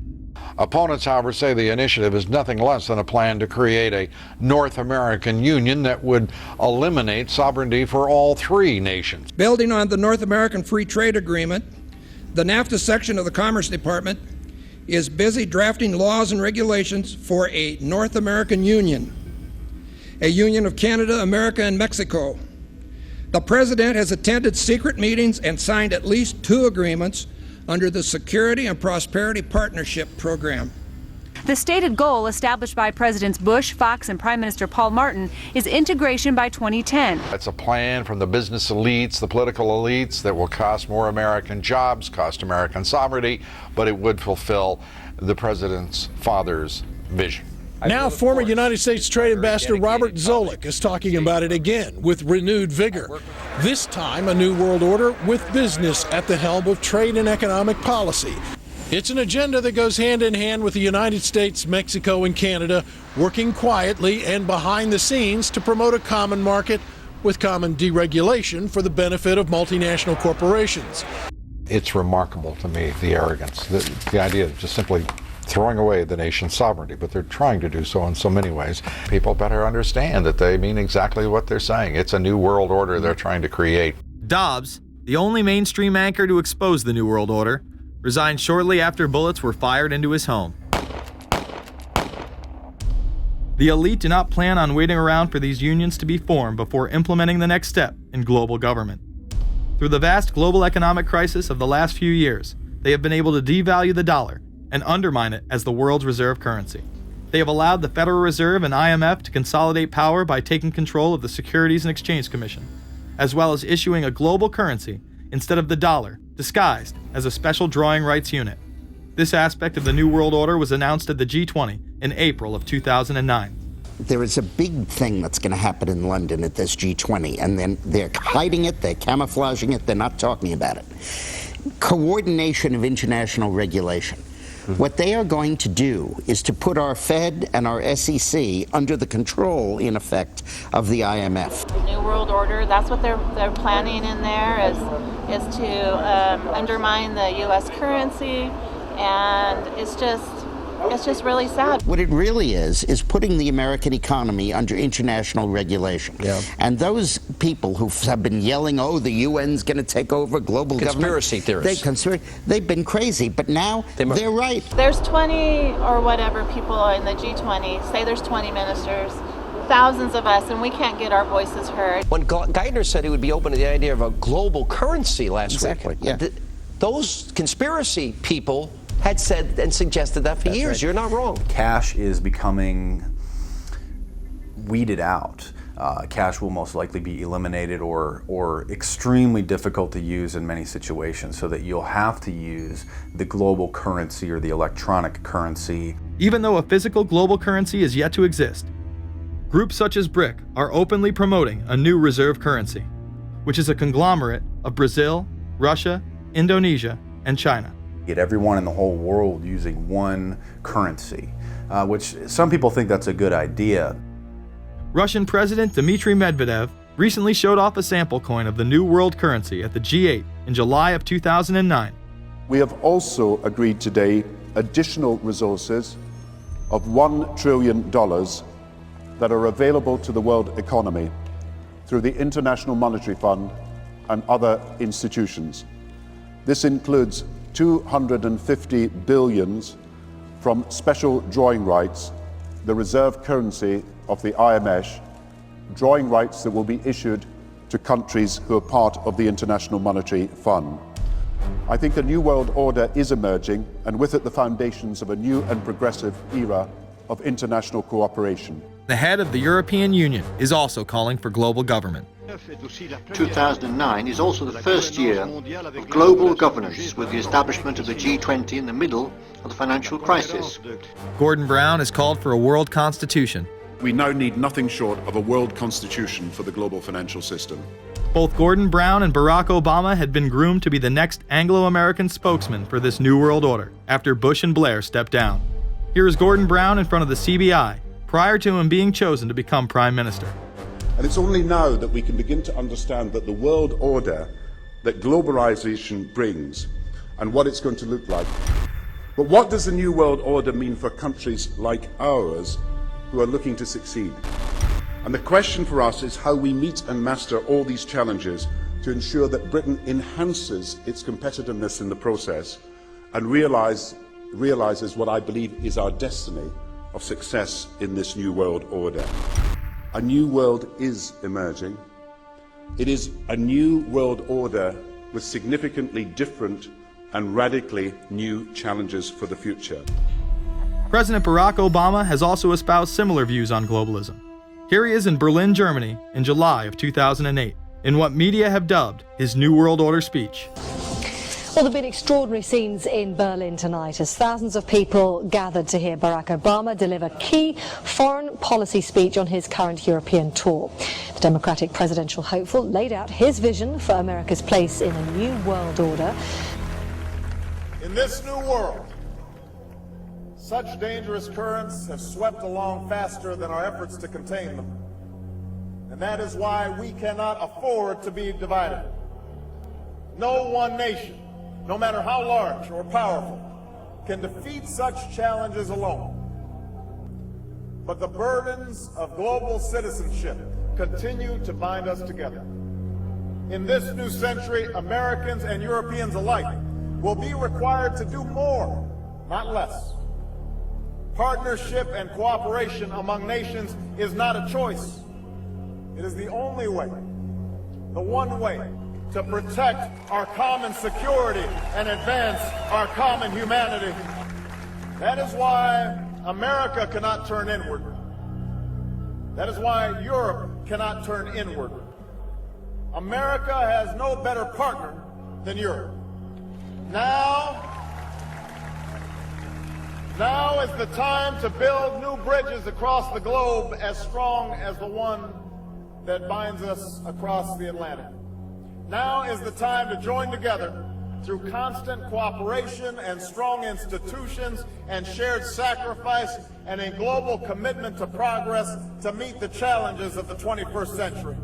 Barack Obama also became the first sitting president to ever become the chair of the Security Council for the United Nations, which only further cites his allegiance to world government.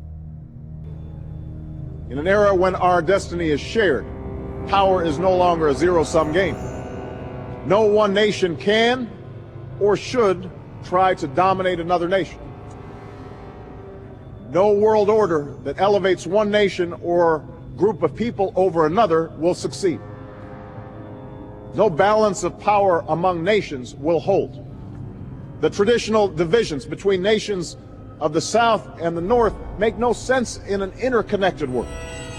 I think its task will be to develop an overall strategy for America in this period when really a new world order can be created. It's a great opportunity. The globalists, who know that Obama is going to promote their plan, want to make him such a superhero that nobody will question what he's doing. He is very much a product of the system that he is now technically in charge of. Obama alone, or the Democrat Party alone, is not responsible for his massive rock star status.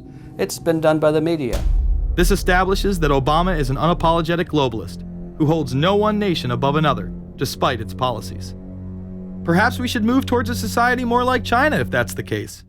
After all, on the 60th anniversary of the communist Mao regime takeover, The Empire State Building, once a proud symbol of the United States, was lit in the colors of the Communist Party halfway across the world. In fact, following the United Nations Copenhagen Conference in December of 2009, the Washington Post ran the headline, "Copenhagen Climate Deal Shows New World Order May Be Led by US, China." The Copenhagen Conference was disguised as a summit that would save the planet from man-made global warming by cutting carbon emissions. When taking a look at the almost 200-page document that was being proposed, it becomes evident that this was yet another attempt to establish global government and set up a global tax.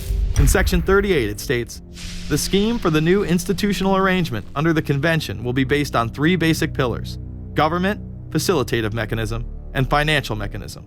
In Section 47, subsection F, it discusses cap-and-trade schemes and carbon taxes and the use of new and existing flexible carbon market mechanisms. These cap-and-trade schemes were just that, a scheme to further transfer the wealth from the poor to the ultra-rich.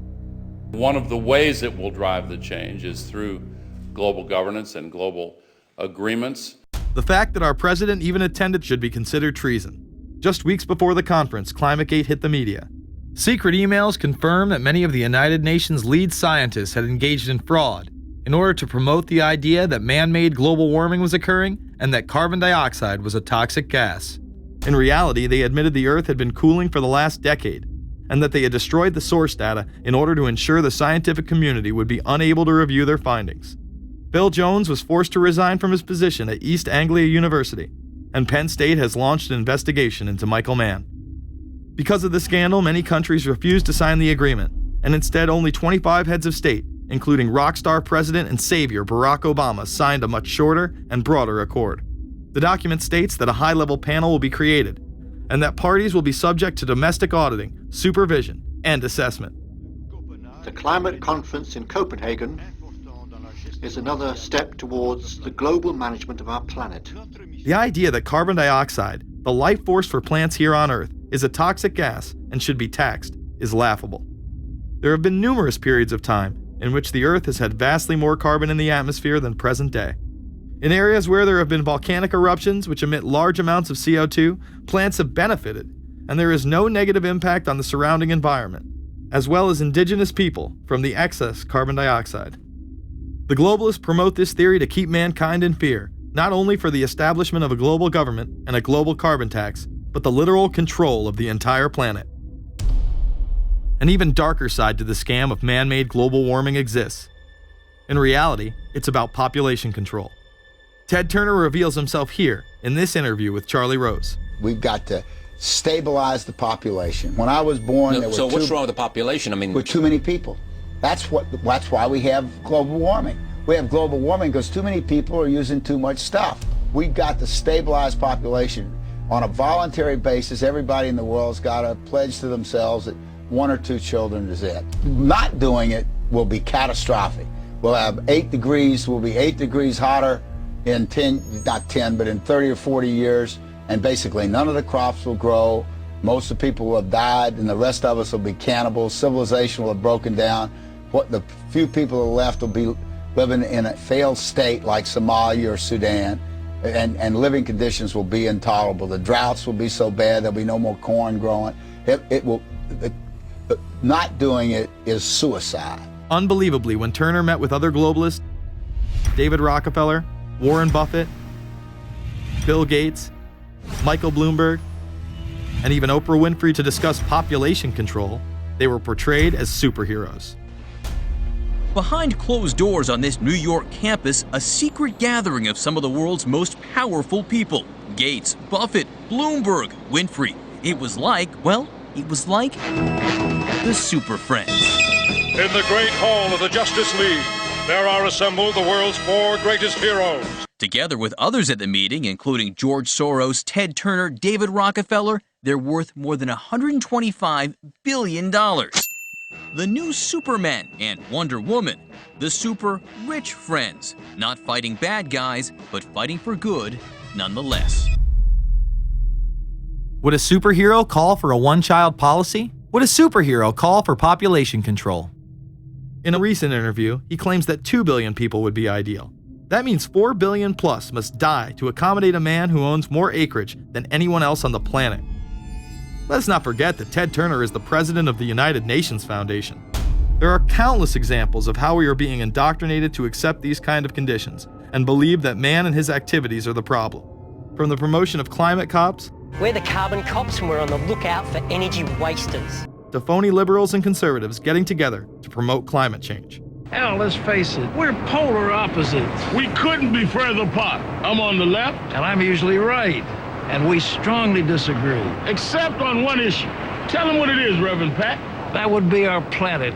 Taking care of it is extremely important. We all need to work together, liberals and conservatives. So get involved. It's the right thing to do. Now there you go again. The New World Order will stop at nothing to achieve planetary dominance, whether it be assassination, wars based on lies, and even a phony environmental movement. So it should come as no surprise that they have been tracking, tracing, and databasing our lives for years. Many people are aware that the Bush administration engaged in warrantless wiretaps on American citizens.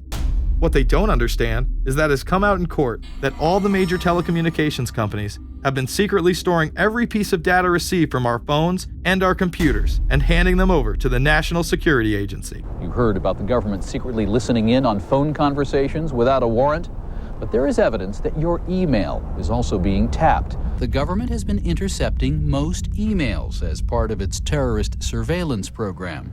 That program has been criticized as illegal because it's missing an important ingredient: search warrants. Several years ago, Klein says he came to suspect that AT&T had installed secret computer gear designed to spy on internet traffic at the request of the National Security Agency.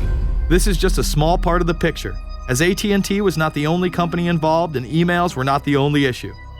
The NSA was installing Norris Insight systems, which are capable of monitoring billions of bits of internet traffic per second. It was also able to monitor any calls trafficked through its system, all websites visited, all instant messaging, and separate types of transaction records. The secret room at AT&T contains gear which enables the government to look at every individual message on the internet and analyze exactly what people are doing. Here's another document. It mentions a company called Norris. Norris makes computer software that can swallow and analyze 10 gigabytes of information every second. That means it could go through all the information in all the books in the Library of Congress in a little over 15 minutes. The documents Klein and others were able to produce were then censored by the NSA. Bankston isn't allowed to talk about the documents in detail. The government has since had them sealed, but he says what is in there boggles the mind. We are talking about a substantial portion of all the communications traffic in the United States. The policies have been shielded by the Obama administration and continue to this day.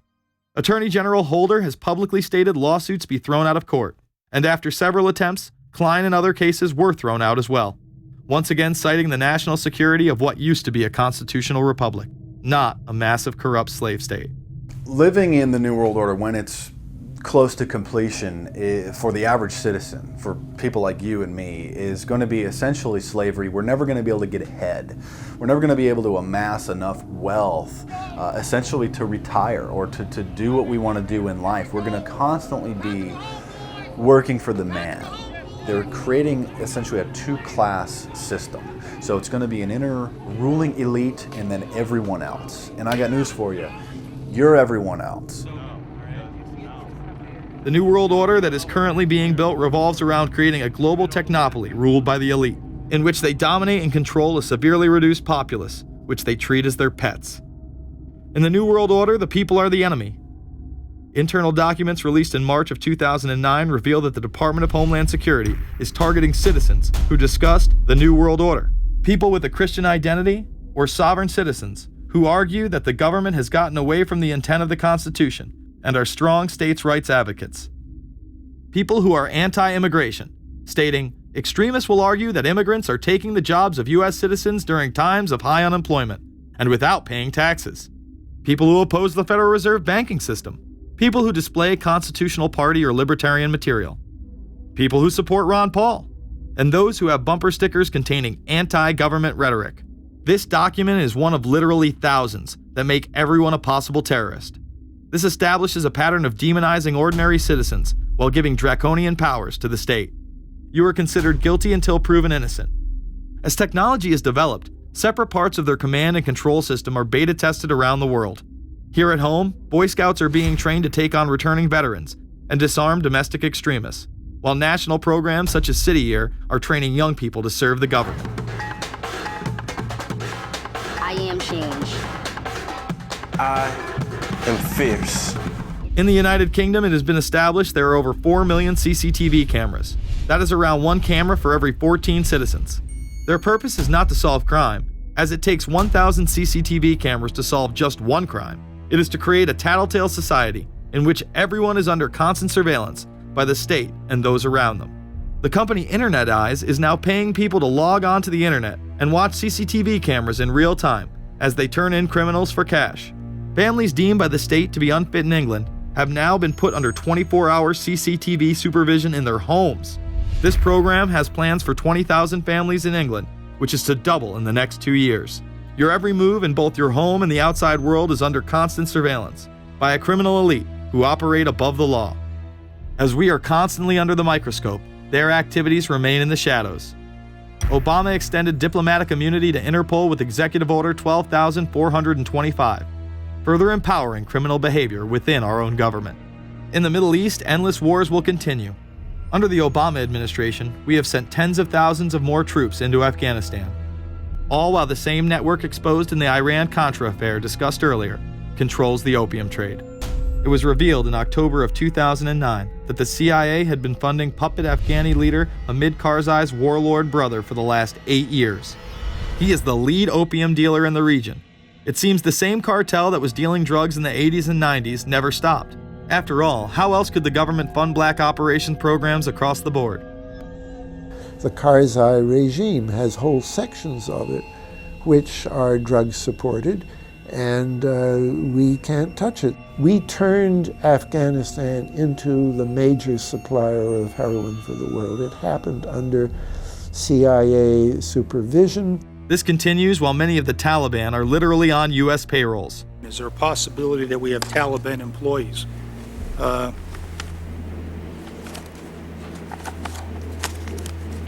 commander in the field, or I should say the COCOM commander, General Petraeus, has made it a conscious effort to, as part of his coin strategy, to hire local nationals.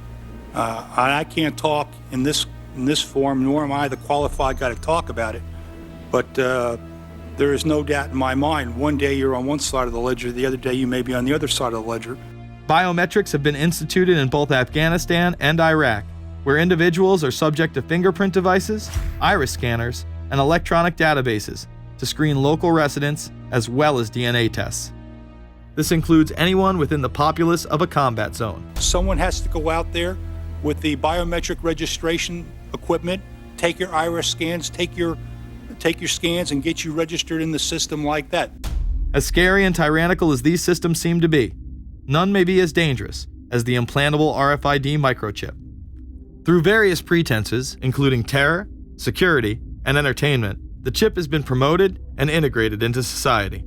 In 2001, following the 9/11 terrorist attacks, the Jacobs family became the first family to be injected with microchips in front of a live television audience.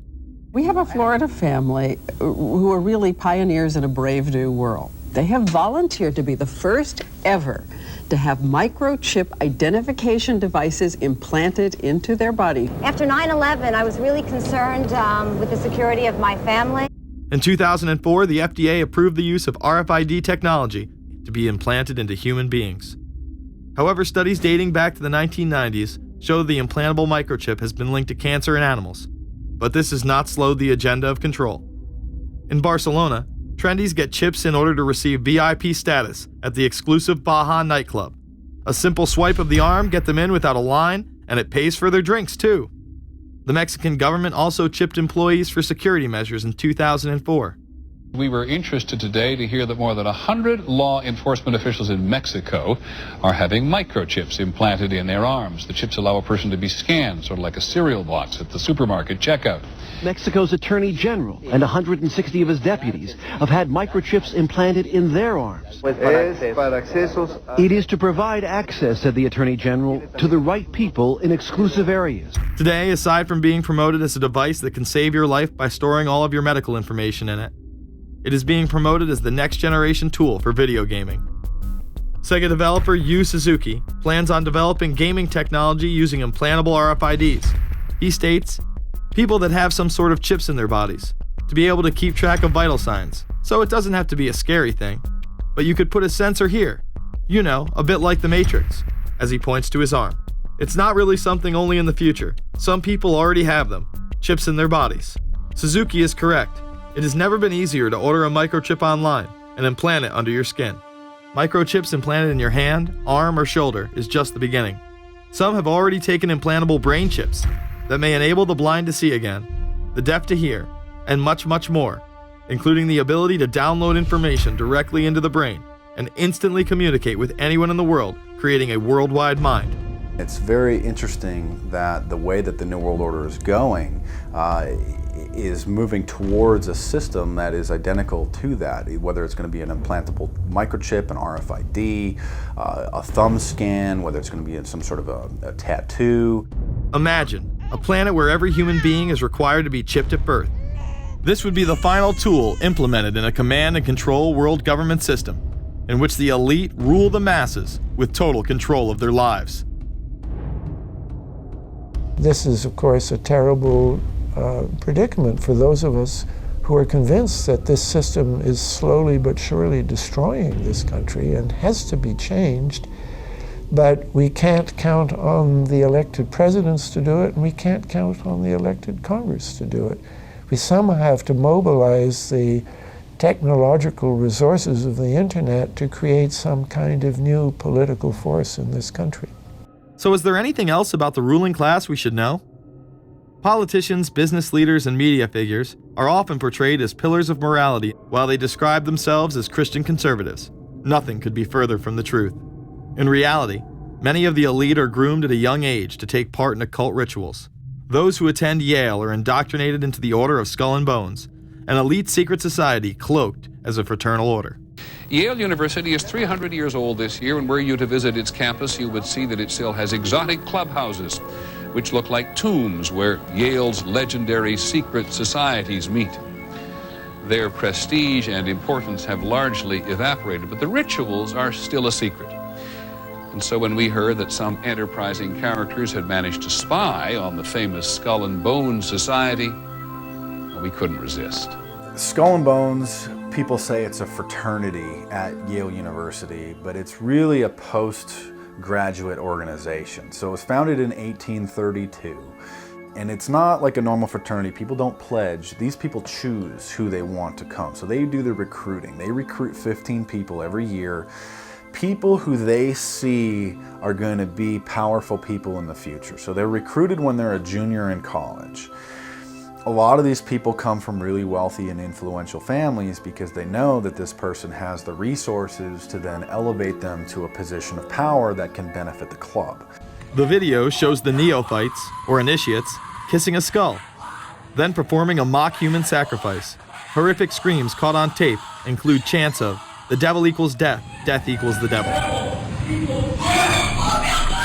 True. Famous alums include Senators John Kerry and John Chafee, to name two, cabinet secretaries such as Averell Harriman, and 3 presidents, William Taft, George Bush, and George W. Bush, who's been reluctant to talk about Skull and Bones. Does it still exist?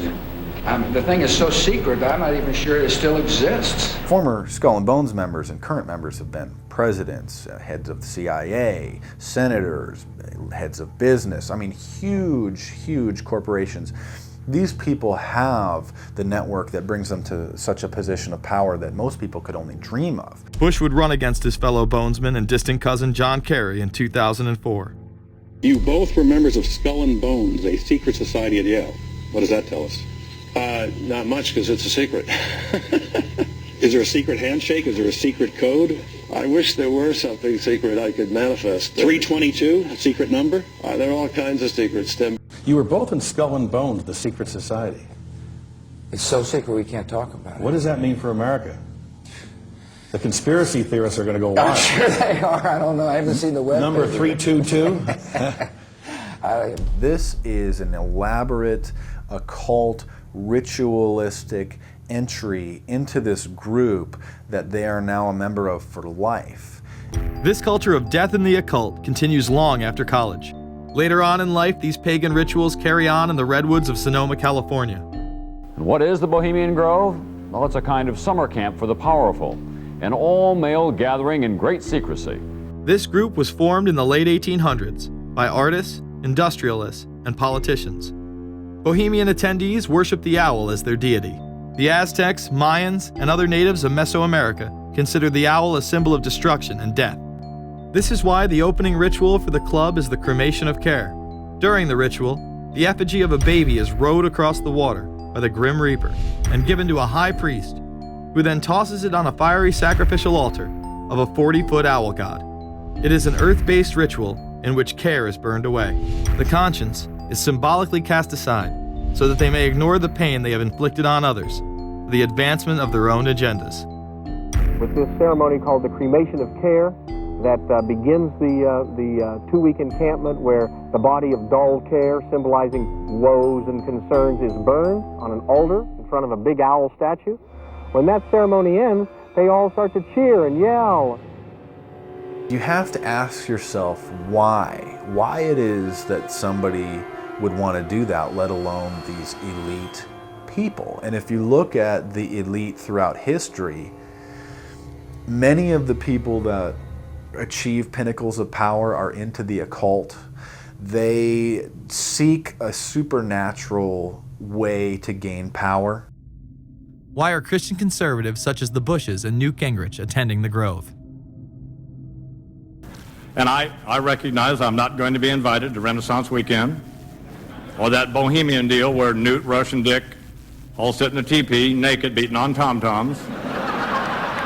Why does the media barely mention the Grove?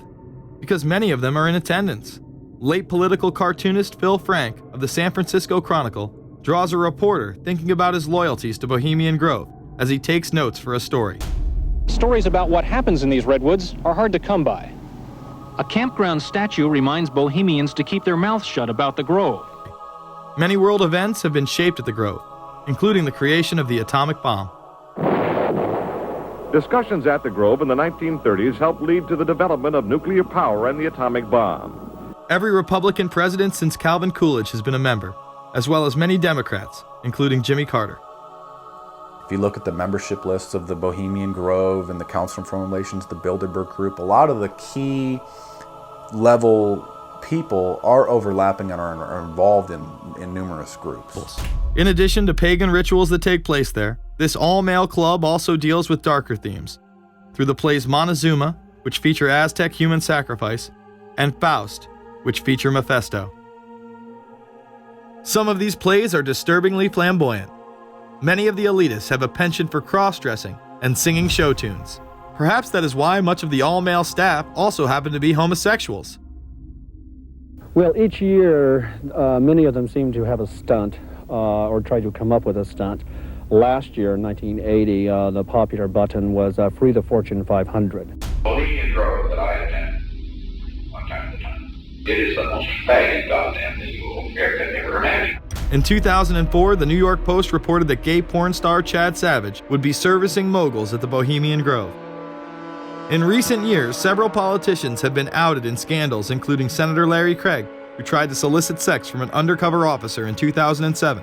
Even more shocking, it was revealed in 2004 that right-wing blogger James Guckert, who had unprecedented access to the White House during the Iraq War, was actually Jeff Gannon, a madam and male prostitute for militarystuds.com. During his 2 years writing for GOP USA and Talon News, Gannon officially made over 200 appearances at the White House. Oddly enough, over 24 of these visits would take place when there were no scheduled briefings. He failed to check in or out with the Secret Service on many other occasions, coming and going as he pleased. These type of activities are not new to the White House. In 1989, headlines involving call boys in the White House rocked the cover of the Washington Times. The Washington Times reported today that unidentified White House aides in the Carter, Reagan, and Bush administrations now are being investigated for using the services of a call boy ring.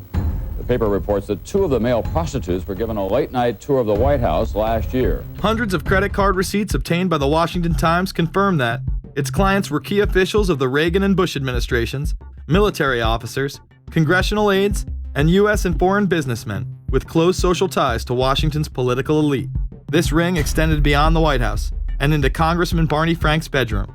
Barney Frank, one of 2 openly homosexual members of Congress, acknowledged having used a male prostitute, whom he then hired as a personal employee. The man had keys to Frank's basement apartment on Capitol Hill. Frank paid him approximately $20,000 out of his own pocket to be his housekeeper and driver. But as first reported in today's Washington Times, the man was on probation for sex crimes and a drug conviction, and he ran a prostitution business out of Frank's home.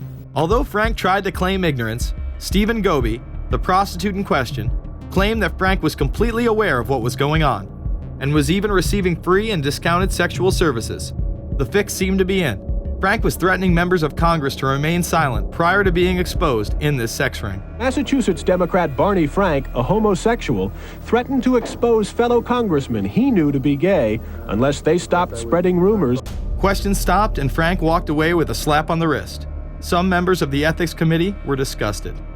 Do we tolerate, do we condone a member of this body who knowingly permits a house of prostitution to be operated out of his residence?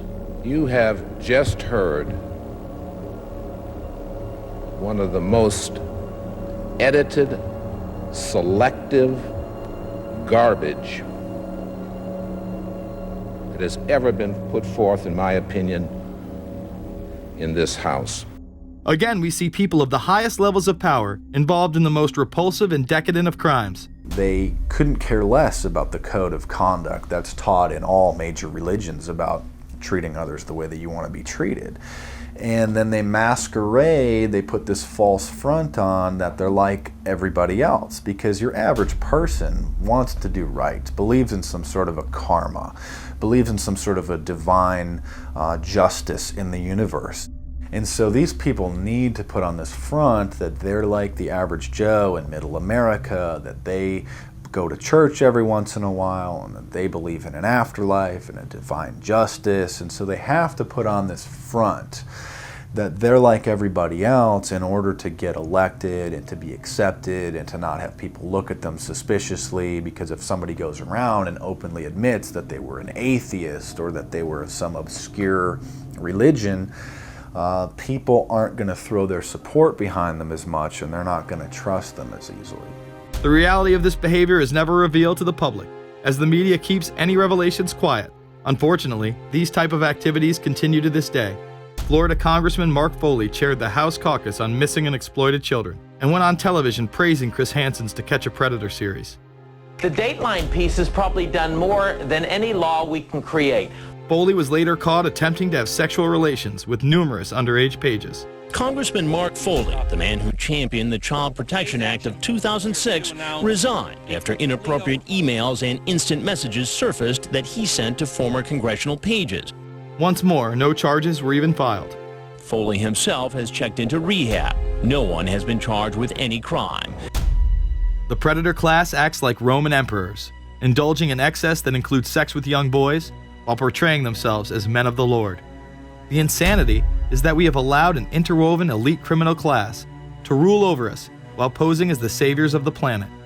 We have learned they will stop at nothing to achieve their goals and are not held accountable for their crimes. They prey on the system rather than protect it. This is not a new world order of peace and prosperity.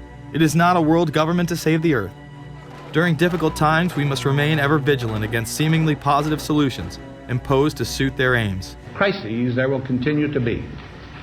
In meeting them, whether foreign or domestic, great or small, there is a recurring temptation to feel that some spectacular and costly action could become the miraculous solution to all current difficulties. We are threatened by a superclass that control the flow of information and hide technology from the public. The prospect of domination of the nation's scholars by federal employment, project allocations, and the power of money is ever present and is gravely to be regarded. We must also be alert to the equal and opposite danger that public policy could itself become the captive of a scientific, technological elite. It is time to put down the remote control, to turn off your Xbox, and start paying attention. It is time to step away from everyday luxuries and pop culture and take action against a monolithic, concentrated evil in order to save what's left of humanity. We must now trade in our apathy for action in order to defeat this invisible empire.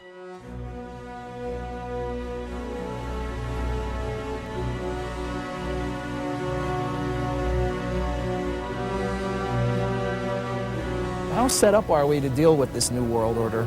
I think we're going to hear a lot about that today. Let's take the New World Order. It's an interesting phrase. I've been thinking a little bit about the structure of the world, right? The New World Order, as everybody says. The peace could yield to the pernicious New World Order. The New World Order. The New World Order. The New World Order. The New World Order. This New World Order. Stay fixed on your goal of imposing the New World Order.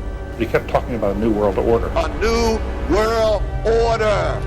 That's what we need now. A new world order with swing. One war and one victory doth not a new world order make. Conservatives used to believe in the United States of America rather than the United States of the New World Order. The ambition to create a new world order. Whose world order is this? And of course, what he called it was the New World Order. Respect for a new world order. We can see a new world coming into view, etc., etc. That's the core of the New World Order that we want to try to build. It's the sole superpower, New World Order. New world order. A new world order. To a new world order of peace. Let's say a new world order, for want of a better term. Entities of the new world order. The whole concept of New World Order is something else. It really says that the state is God. The state will play a bigger role in the economy. New order. What Wilson wanted was a new world order, not just a new world order. In order to compete in the New World Order. Compete in this new world order. This is the third leg of the New World Order.